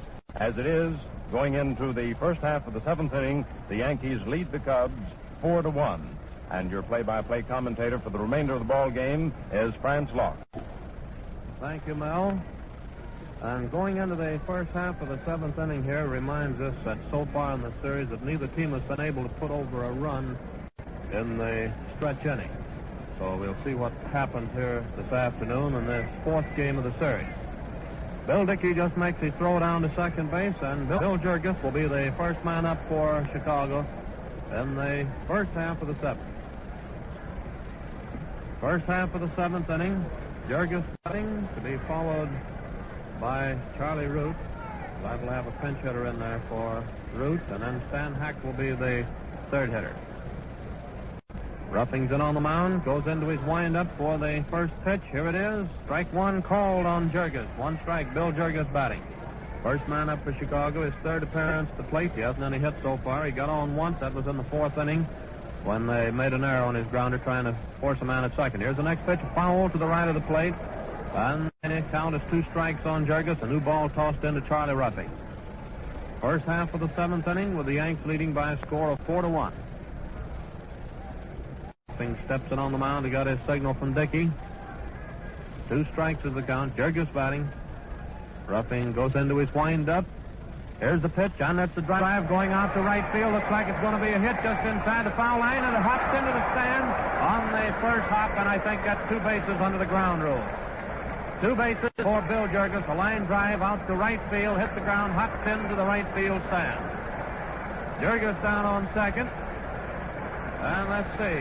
Tony Demaree coming in to bat for Charlie Root. And Tony is getting a tremendous hand. You know, he was the idol of the fans at the Yankee Stadium for a number of years. He's a member of the Yankees. Demaree batting for Charlie Root. That's right-handed. The score is 4-1 Yanks. This is the first half of the seventh. Stan Hack on deck. Ruffing's in on the mound. Here's the pitch. Strike one called on Demaree. 1 strike. 1 strike. Tony Demaree batting with Jurges down on second base. Nobody down as yet. And here's the next pitch. Strike 2. He took a cut at it. 2 strikes. And Dickey walks out in front of the plate, tosses the ball back out to Ruffing. Jurges down on second base. Nobody down. On the count is 2 strikes on Tony Demaree, who is batting in the place of Charlie Root. Ruffing is rubbing that ball up a little bit. Then on the mound now to get his signal from Dickey. Glances down at second base. And he's looking again for the signal. Goes into the stretch, and again he glances down to second. Here's the pitch, and it's strike 3. Demaree went down swinging. 1 down, and that brings up Stan Hack. Stan Hack coming up to the plate. He's had 2 hits out of 3 trips in this game. Left-handed hitter, Billy Herman on deck. Still have Jurges down on second base. Ruffing's in on the mound. Here's the pitch, and it's strike 1 called on Stanley Hack. A fast one on the inside corner, and Hack doesn't seem to like it very well. Steps back for the moment. He's back in there to take his stance again. Ruffing comes in on the mound. Getting a signal now from Dickey. Up goes the arm again. And here's the next pitch, and it's a fly ball going out back of third base. Crosetti and Roth going after it. And Crosetti makes the catch just inside of the foul line for the second out. That's 2 away, and Billy Herman is up. The first half of the seventh inning with the Yanks leading by a score of 4-1. Bill Jurges, the first man up, doubles to right. When the ball hits down the right field line, hops into the stand. And then Demaree batting for Charlie Root struck out. And Hack sent a little pop fly over in back of third, which was taken care of by Crosetti. So there's 2 down, a runner on second. Billy Herman batting with Phil Cavarretta on deck. Ruffing still on the mound, getting set for the first pitch to Herman. Here's the pitch, and it's a fly ball. Going out back of third. Crosetti going back after it. He makes the catch for the third out, retiring the side. The results there in the first half of the seventh inning show no runs, 1 hit, and no errors. Big Red Ruffing pitched himself out of a hole in that inning as Jurges led off with a crashing 2-base hit down the right field foul line. And in came Tony Demaree, a former Yank, to pinch hit for Charlie Root, the Cub pitcher. And the tremendous round of applause which greeted his ears must have sounded awfully good to him, because Tony courted in these spacious enclosures for many, many years as a Yankee star. With Demaree coming in to pinch hit, it reminded us that the odds are against a pinch hitter. They're always on the spot because they're usually sent in there with men on bases where a hit is needed to score runs. And if they fail to come through, of course, they walked back to the dugout rather shamefaced about the whole thing. Thus far in this game, the Yankees have gotten 7 hits off the Cub pitchers. They got 4 off Bill Lee, the starting Cub hurler, 1 in the first inning and 3 in the second, and the other 3 hits came off Charlie Root in the 6th inning. The Cubs' 5 hits came in the first inning when they received 1, 2 hits in the third, and 1 in the 5th. That makes 4, and of course they got a hit on Jurges' double here in the 7th. And now as we go into the last half of the 7th inning, the Yankees are leading the Cubs 4-1. The last half of the 7th inning, and Vance Page going in to pitch for the Cubs. The score is Yankees 4, Chicago 1. And Dizzy Dean is getting quite a hand as he trots down to the bullpen. They're down in right field, where he's going down there to warm up. Charlie Ruffing will be the first man up here for the Yanks in the last half of the 7th.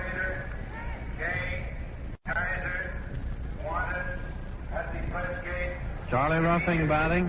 Bats right-handed.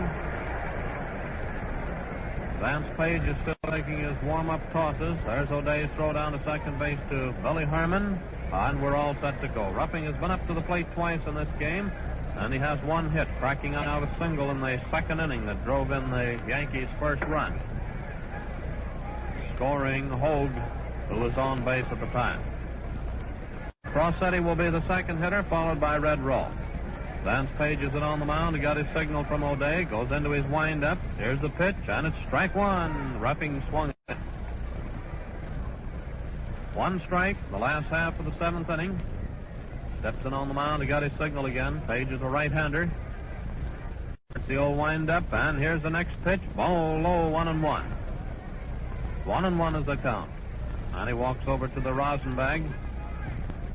Now, the last half of the 7th, Charlie Ruffing batting. 1 ball, 1 strike. Steps in there to get his signal again from O'Day. And here's the next pitch, outside and high. Ball 2. 2 balls and 1 strike. 2 balls, 1 strike on Charlie Ruffing. 2 balls, 1 strike. Page comes in on the mound again. Goes into his windup for the next pitch to Ruffing. And it's a ground ball going down to second. Herman comes up with it. A nice plays out at first. Herman to Collins. That's 1 down. And that brings up Crosetti. Frank Crosetti, the Yankee shortstop, bats right-handed with Red Rolfe on deck. Fans out in the bleacher section out in center field are tearing up newspapers in little tiny bits and sort of scattering it all over the field out there. Page starts his wind-up. Here's the first pitch to Crosetti, a ground ball going back to Page. Page knocks it down. He recovers. There's a throw out at first.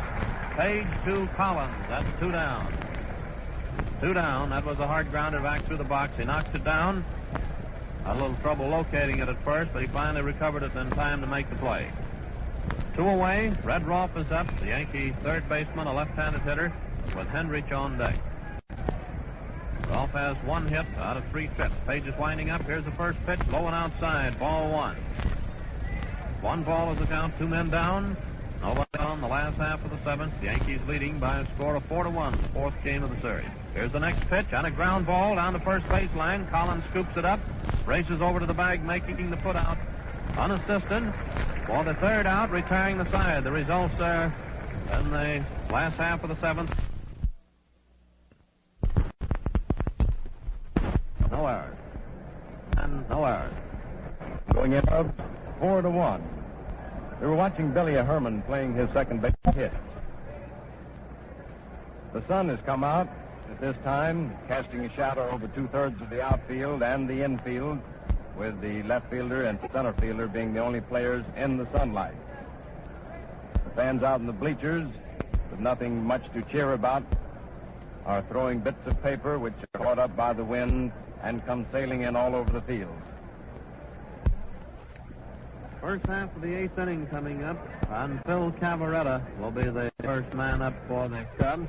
This paper that they're scattering out there in the outfield is now getting all over the infield. The wind is carrying it in there. It's going to make it a little bit bad if they start hitting balls around through there. And and bits of paper get in a fielder's way when he's trying to catch one. We have Cavarretta, Marty, and Demaree, the first three hitters here for the Cubs in the first half of the eighth inning.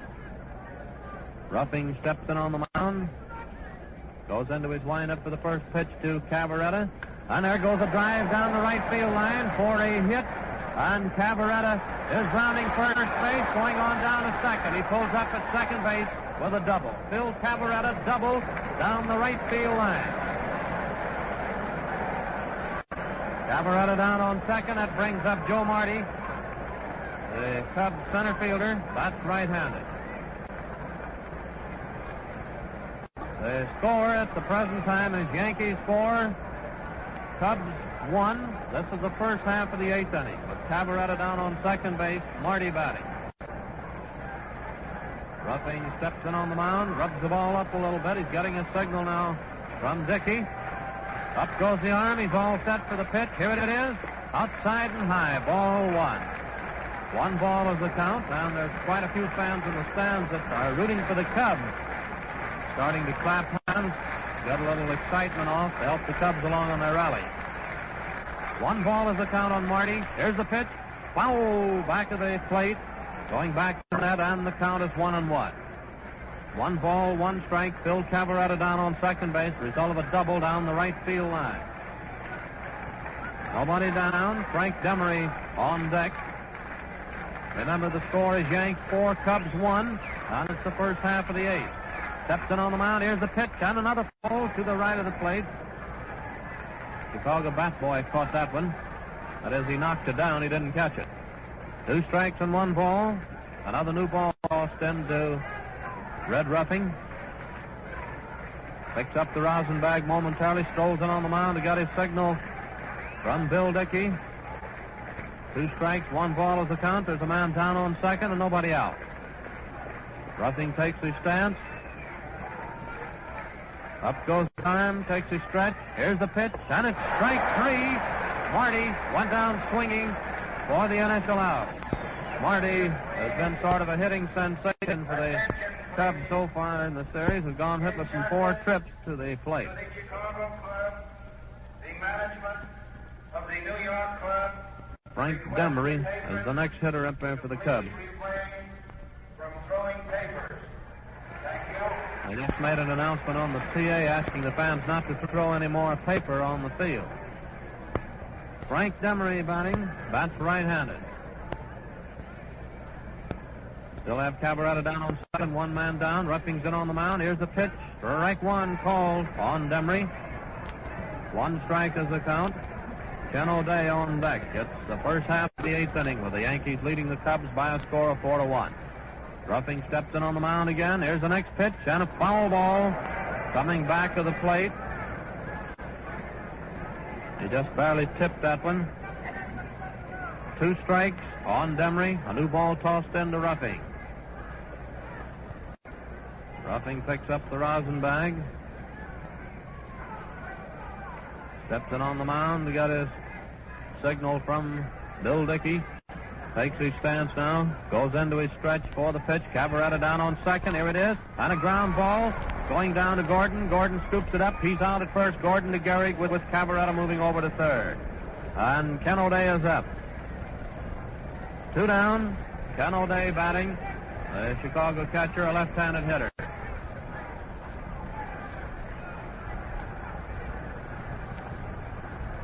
Ken O'Day batting, calling time for a moment. We'll get some newspapers off of the infield here that Charlie Ruffing is also running down a few. This is the first half of the eighth. There's 2 down. Cavarretta on third base. And Ken O'Day is up.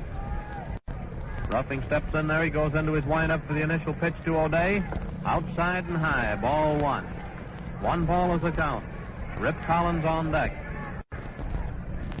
The first half of the eighth inning. Ruffing steps in there to get his signal again from Dickey. Starts the old windup again for the next pitch. And a foul back against the screen, making the count read 1-1. 1 ball and 1 strike, and another new ball is tossed in. 1-1. Ruffing rubs that new ball up, strolls in on the mound after picking up the rosin bag. Count is 1-1. With 2 down. Starts his windup again for the next pitch to O'Day. Here it comes, and it's strike 2. He swung at it. 2 strikes and 1 ball. 2 strikes, 1 ball is the count on Ken O'Day. The first half of the 8th inning with 2 down. Cavarretta on third base. Cavarretta opened the inning with a double. He's moved over to third. Here's the pitch, and another foul to the left of the plate. Count remains the same. 2 strikes, 1 ball. Another new ball is tossed into Ruffing.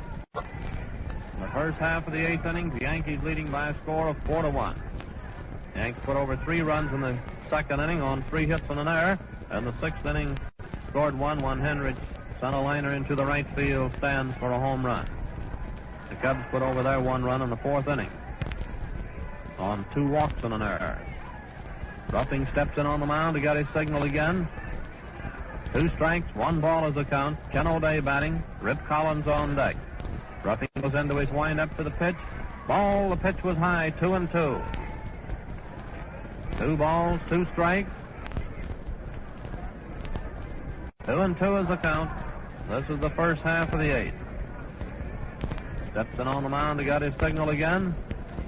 Starts his windup to the next pitch. Here it comes. And there goes a drive going out to right field. Looks like it's in there for a homer. It is in there. Ken O'Day hits one into the right field pavilion for a home run, scoring behind Cavarretta. O'Day.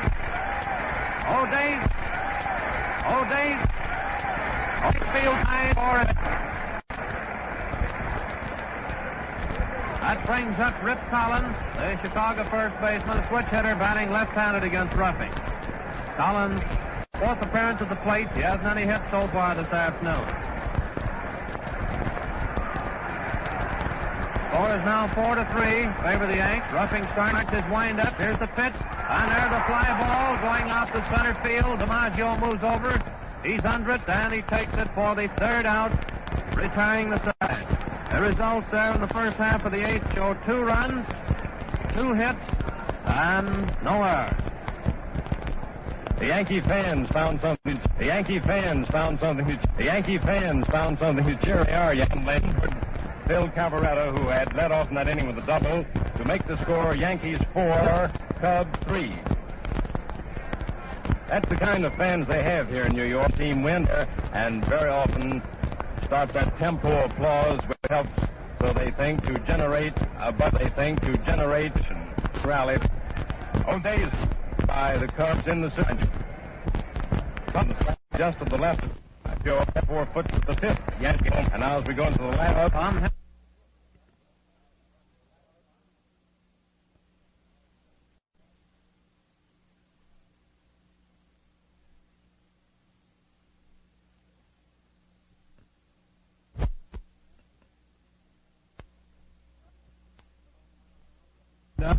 he's in on the mound now. Bag for the moment. He's in on the mound now, getting a signal from O'Day. 1-1. The last half of the 8th inning starts his wind-up, and here's the next pitch. Wide, ball 2. 2 balls and 1 strike. 2 balls, 1 strike. Tom Henrich batting. Henrich has had 1 hit out of 3 trips, and 1 hit being a homer. Here's the next pitch.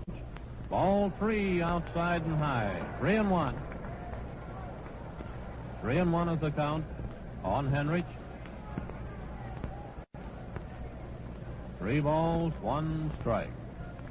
Page steps in on the mound, goes into his windup.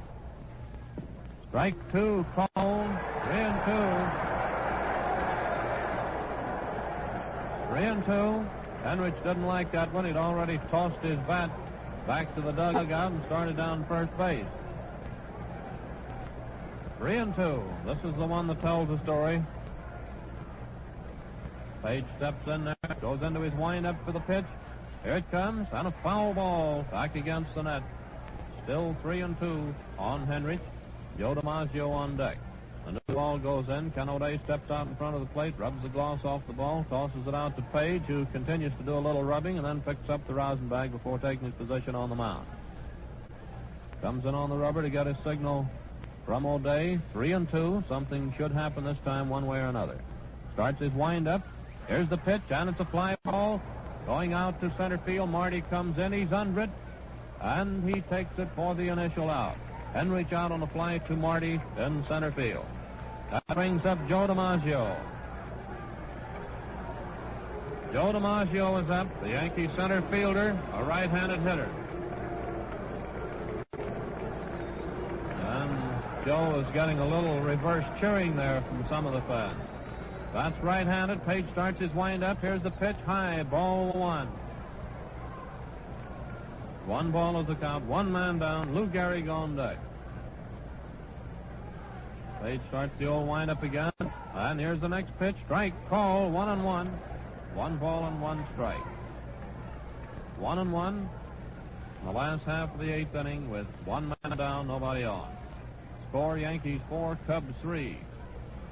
Starts his wind-up again. Here's the next pitch. Ball 2 inside. 2 balls, 1 strike. 2 balls and 1 strike. With 1 man down, Page comes in on the mound. Winding up now for the next pitch to Joe DiMaggio. Here it is, and he swung at that one. Curveball. Count is 2-2. 2 balls, 2 strikes. Steps in on the mound. Goes into his windup for the next pitch. And a foul ball coming back against the booth up here. For a moment, thought it was going to get in there. 2-2. Another new ball is tossed into Vance Page. This is the last half of the 8th. There's 1 man down, and the count 2-2 on Joe DiMaggio, who is batting, with Lou Gehrig on deck. The hits for the 2 teams are even up, 7. Page comes in on the mound again to get his signal. Starts his wind-up for the pitch. And there's a drive going out to left field for a hit, and DiMaggio is on first base. DiMaggio gets a single out to left field. His first hit of the game, and Lou Gehrig is up. Lou Gehrig is up, the Yankee first baseman. He's been hitless so far in this game. Bill Dickey on deck. Gehrig batting with DiMaggio on first base, 1 man down. Page steps in on the mound. Here's the pitch. Ball 1 outside. 1 ball is the count. Lou Gehrig batting. In the last half of the 8th, the Yanks leading the Cubs by a score of 4-3. Page steps in on the mound. He got his signal. Here's the pitch, and a drive going out to right field for a hit. And DiMaggio moves around to third. A line drive past Rip Collins, putting DiMaggio on third. Runners on first and third, 1 down, and Bill Dickey is up. Bill Dickey batting, and a little conference on there for the moment between Herman and Page. Just a moment, we'll see. I think they're going to bring in which will be the boy to come in right now, because you've got Bill Dickey batting, a left-handed hitter. French has been in 2 games as a relief pitcher, and the fans out. I believe it's French that the left-hander is up. That's for the Cubs in the series. So far, French has been full in there as relief pitcher. They've only scored 1 run while he was in doing relief duty, and that was a home run yesterday. French, number 14, now pitching for Chicago. French coming in, just making the announcement on the PA. That's the 4th pitcher in this game for the Cubs. They started out with Bill Lee, then Charlie Root, Vance Page, and now Larry French. And they have Dizzy Dean, I believe it is, and Jack Russell still warming up down in the bullpen. We're more or less guessing at that because they're out of sight, but they're the 2 pitchers that we noticed a little while ago going down to the bullpen. The conference is still on out there between French, Hartnett, and Billy Herman. And while we're waiting here, we have time for station identification. This is the Columbia Broadcasting System. This is the WBBM Air Theater, Wrigley Building.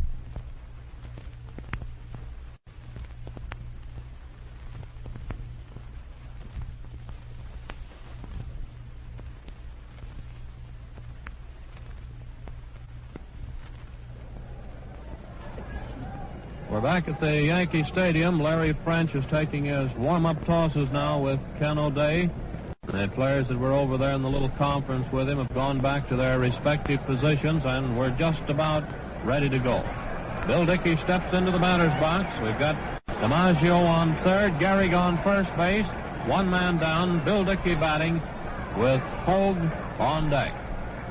French steps in on the mound to get his signal from O'Day. The score is Yanks 4, Cubs 3. This is the last half of the eighth. There's a throw to first base, but Gehrig gets back to the bag.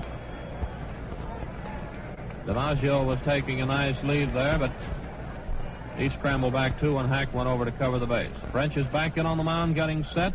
Here's the pitch. Ball was low. 1 ball is the count. Bill Dickey batting. The last half of the eighth inning. Gehrig on first base for the pitch. Hits back from that pitch. The count is 2 balls and no strikes. O'Day stepped out in front of the plate, tossed the ball.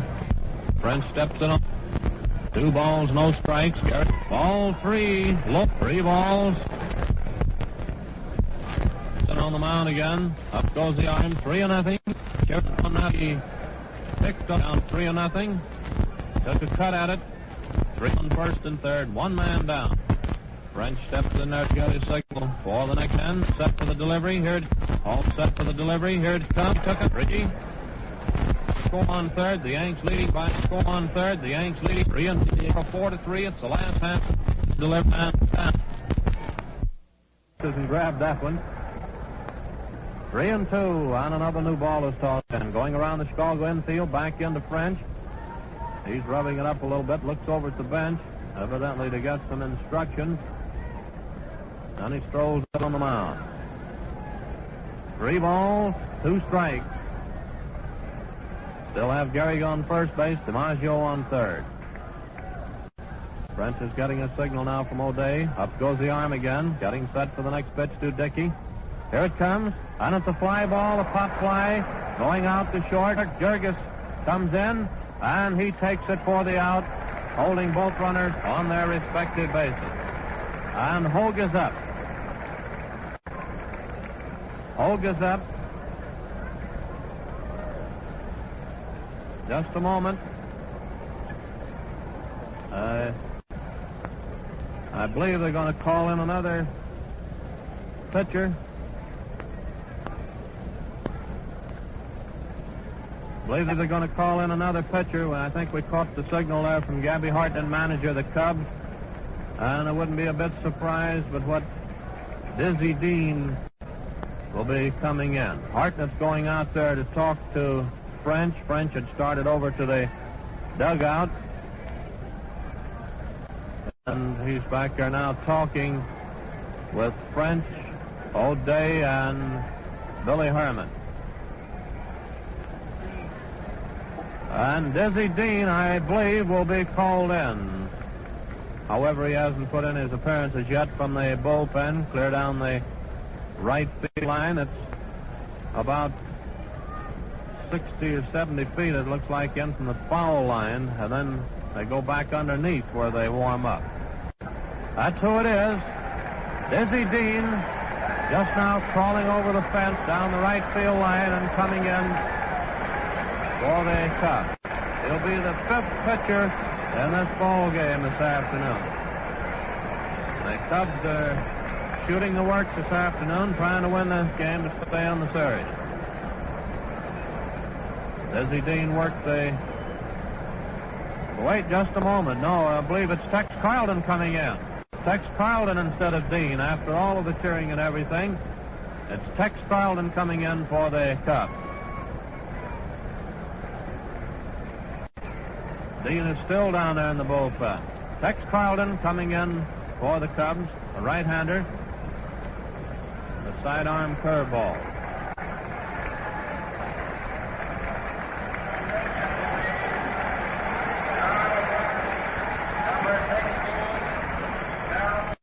Carleton, number 16, now pitching for Chicago. And the first man to face him will be Hoag. Still have Gehrig on first base, DiMaggio on third. Practically everyone in the stands was fooled on that one, thinking it was Diz crawling over the fence and coming in. As a matter of fact, we didn't know that Carleton was even down in the bullpen because he was over here on the bench just a little while ago, so he sits down there without us even getting a chance to notice him. However, we did see Dean and Russell go down a while ago. Carleton making his warm-up tosses.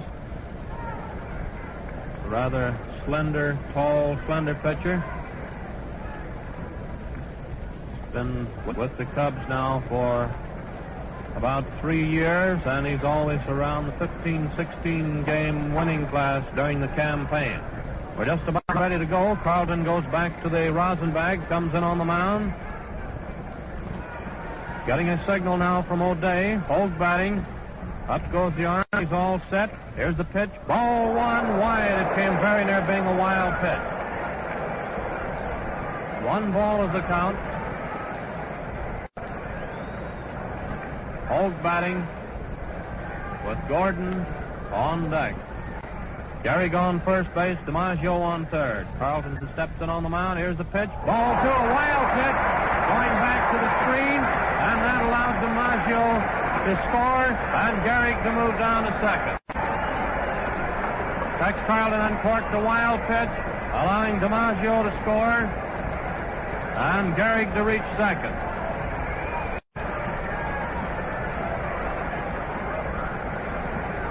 Two balls and no strikes on Hoag. That makes the score read 5-3 now in favor of the Yanks.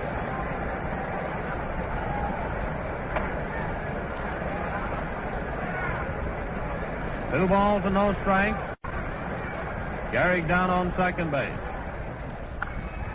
And the next one is a drive down the left field line for a hit. And Gehrig is in with a run. And that's 2 bases for Hoag. Hoag doubled down the left field line, scoring Gehrig. That's 2 runs in.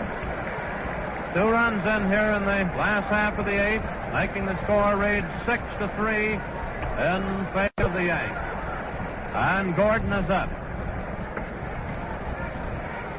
Joe Gordon is up, the Yankee second baseman. Gordon has had 1 hit out of 3 trips.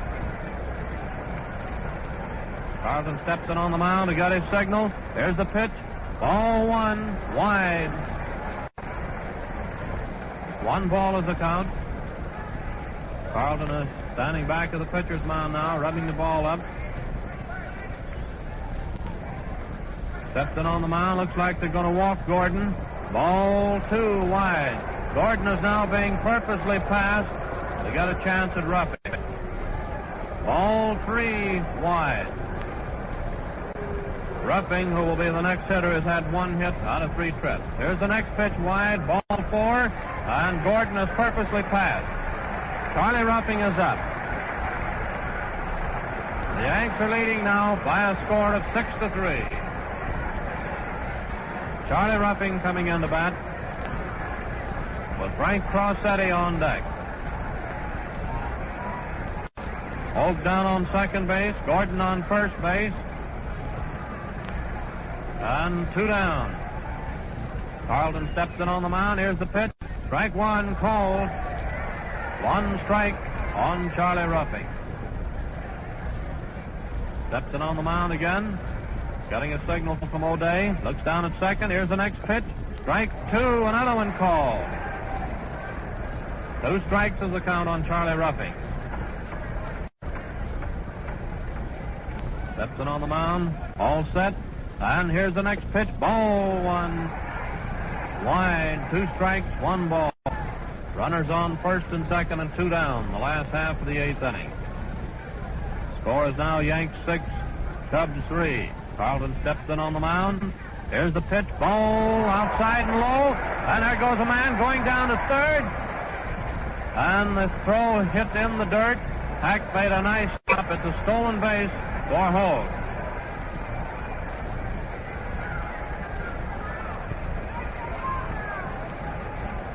The count is 2-2.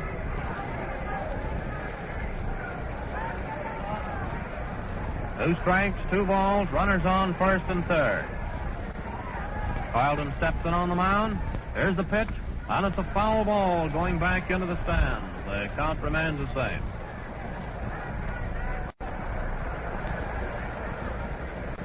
Two balls, 2 strikes. Carleton picks up the rosin bag. Then on the mound, getting set.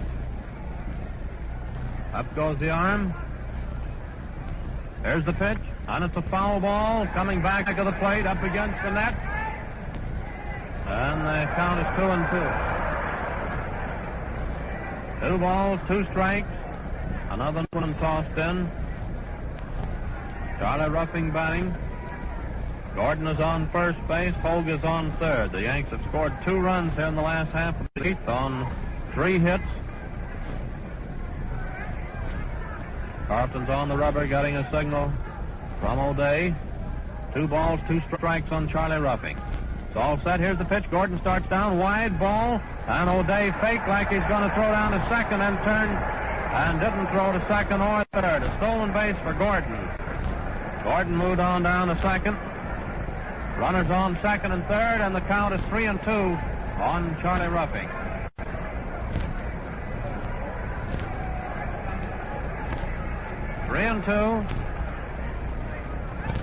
Hoag is taking a big lead. Winding up for the pitch. Here it is. And a foul ball coming back into the stands. The count remains the same. Gordon down on second. Hoag is on third base. 2 down. That's the last half of the 8th. Score 6-3. Favor the Yanks. Carleton gets a new ball that was tossed in. He picks up the rosin bag, comes in on the mound. He got his signal again. He's getting a signal now. Goes into his wind after the pitch. Here it comes, and it's another foul ball going into the stands over back of the Chicago dugout. Still 3-2 on Charlie Ruffing. Charlie Ruffing. Hoag double down the left field. His second hit, 6th inning. Carleton starts his wind-up. Ball 4, outside, and Ruffing walks. Charlie Ruffing walks, filling the bases. And I'm afraid that's going to be another pitcher in for Chicago. Just a moment. They're motioning to the bullpen for another pitcher. Let's see who's coming in this time.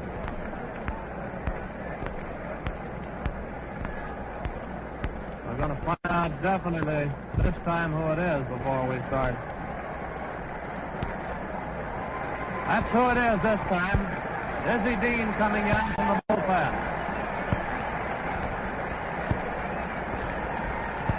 Dizzy Dean coming in. And there's 2 down and the base is loaded. Ruffing is on first base. Gordon is down on second. And Hoag is on third.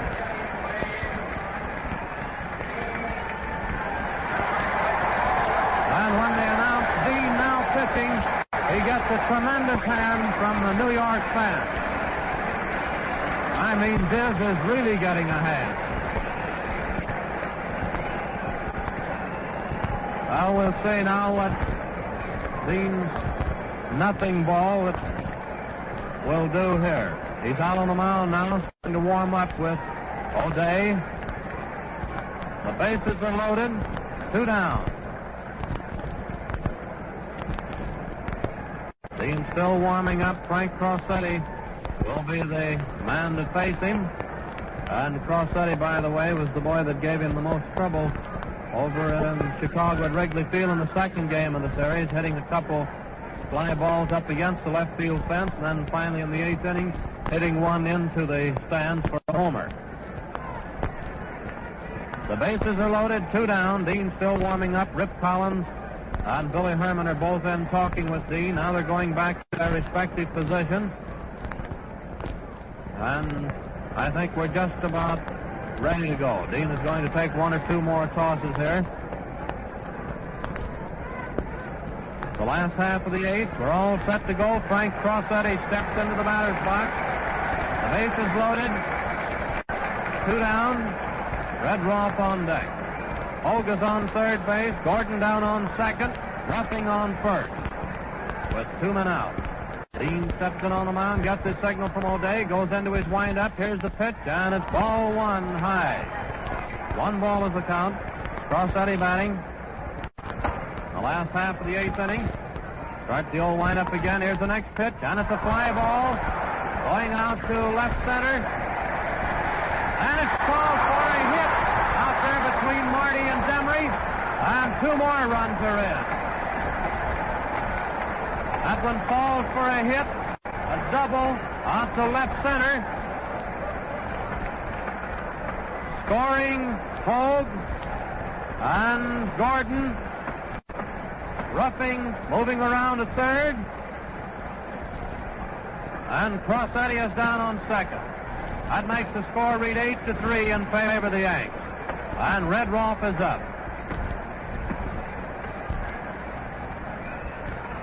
Red Rolfe batting. Henrich on deck. Dean's in on the mound. Here's the pitch. Outside and high. Ball 1. 1 ball is the count. Steps in on the mound. Starts his wind-up again. Here's the next pitch. Strike call. 1-1 on Rolfe. 1 ball and 1 strike. Crosetti down on second. Ruffing on third. Here's the next pitch. Wide. Ball 2. 2 balls and 1 strike. 2 balls and 1 strike. The Yanks have scored 4 runs here in the 8th. There's the next drive. Foul ball going into the stands down the right field line. And the count is now 2-2. 2 balls, 2 strikes. A new ball is tossed into Dean. 2-2. Red Rolfe batting. Dean steps in there to get his signal again from O'Day. 2 balls, 2 strikes. Starts his wind-up for the pitch. And the drive going down to Collins, first base, for the 3rd out, retiring the side. The results there in the last half of the 8th show 4 runs, 4 hits, and no errors. Well, the New York Yankees just about settled the issue this inning. There are 4 runs giving them a lead of 8-3 as we go into the first half of the 9th inning with the Cubs at bat. Billy Jurges, Vance Page, and Stan Hoag are the boys who are scheduled to come up to the plate, but we'll see some pinch hitters. As a matter of fact, Page is out of the game when manager Gabby Hartnett juggled his pitchers, sending in 3 relief men during that long inning, the longest inning of the series thus far. We'll have to wait for official announcements to find out who are going to be the pinch hitters, but it looks like curtains for the Cubs as they take their last turn at the plate in the 9th inning, trailing the Yankees by a score of 8-3. First half of the 9th inning, and Jurges will be the first man up for the Cubs. And Dizzy Dean is scheduled to be the second hitter, with Stan Hoag the 3rd man. This was a close ball game there up until the last half of the 8th. And the Yankees put over 4 runs to pull away out in front. The score is now 8-3. There goes Dickey's throw down to second base. We're just about ready to go with Bill Jurges, the first man up. Jurges has had 1 hit, getting a double in the 7th inning. He's been on twice. He got on an error in the 4th inning. That's right-handed. Ruffing comes in on the mound. Carl Reynolds will probably be the pinch hitter for Dean. Here's the pitch. Oh, ball 1. 1 ball is the count. Jurges batting, right-handed hitter. First half of the ninth, Ruffing's in on the mound, starts his wind-up. Here's the pitch. Strike call. 1-1. 1 ball and 1 strike. 1 ball and 1 strike. Ruffing starts the old wind-up again. Here's the next pitch, and it's a foul ball. Going over to the right of the plate. Going over after it, but Gehrig tried to reach into the boxes after it. It went into the stands, and they count as 2 strikes and 1 ball. That was just beyond the Chicago dugout on the first base side. 2 strikes, 1 ball. A new ball was tossed into Charlie Ruffing. We're in the first half of the ninth inning. Ruffing goes back to the rosin bag for the moment. Picks up the rosin bag, comes in on the mound. He got his signal from Bill Dickey for the next pitch to Bill Jurges. 2 strikes, 1 ball. Steps in on the mound, starts his wind-up for the pitch. Here it comes. Ball outside. 2-2. 2-2. 2-2. 2 balls, 2 strikes. 2-2. First half of the ninth inning. Steps in on the mound again. Goes into his wind-up for the next pitch. And there goes a drive going out to right center for a hit. And Jurges is on first base with a single. Jurges gets a single to right center. And Carl Reynolds coming in to bat for Dizzy Dean.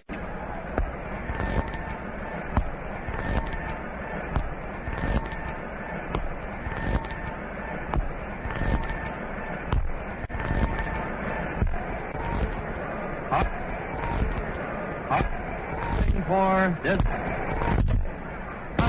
on center field, going out to Joe moves in and out on the first pitch. On the third, comes in on the three and getting set for 1 ball, 1 first base. And on the mound again. In fact, struggled it, but he act is up. This is the first half of the ninth. There's 2 down. There's the pitch.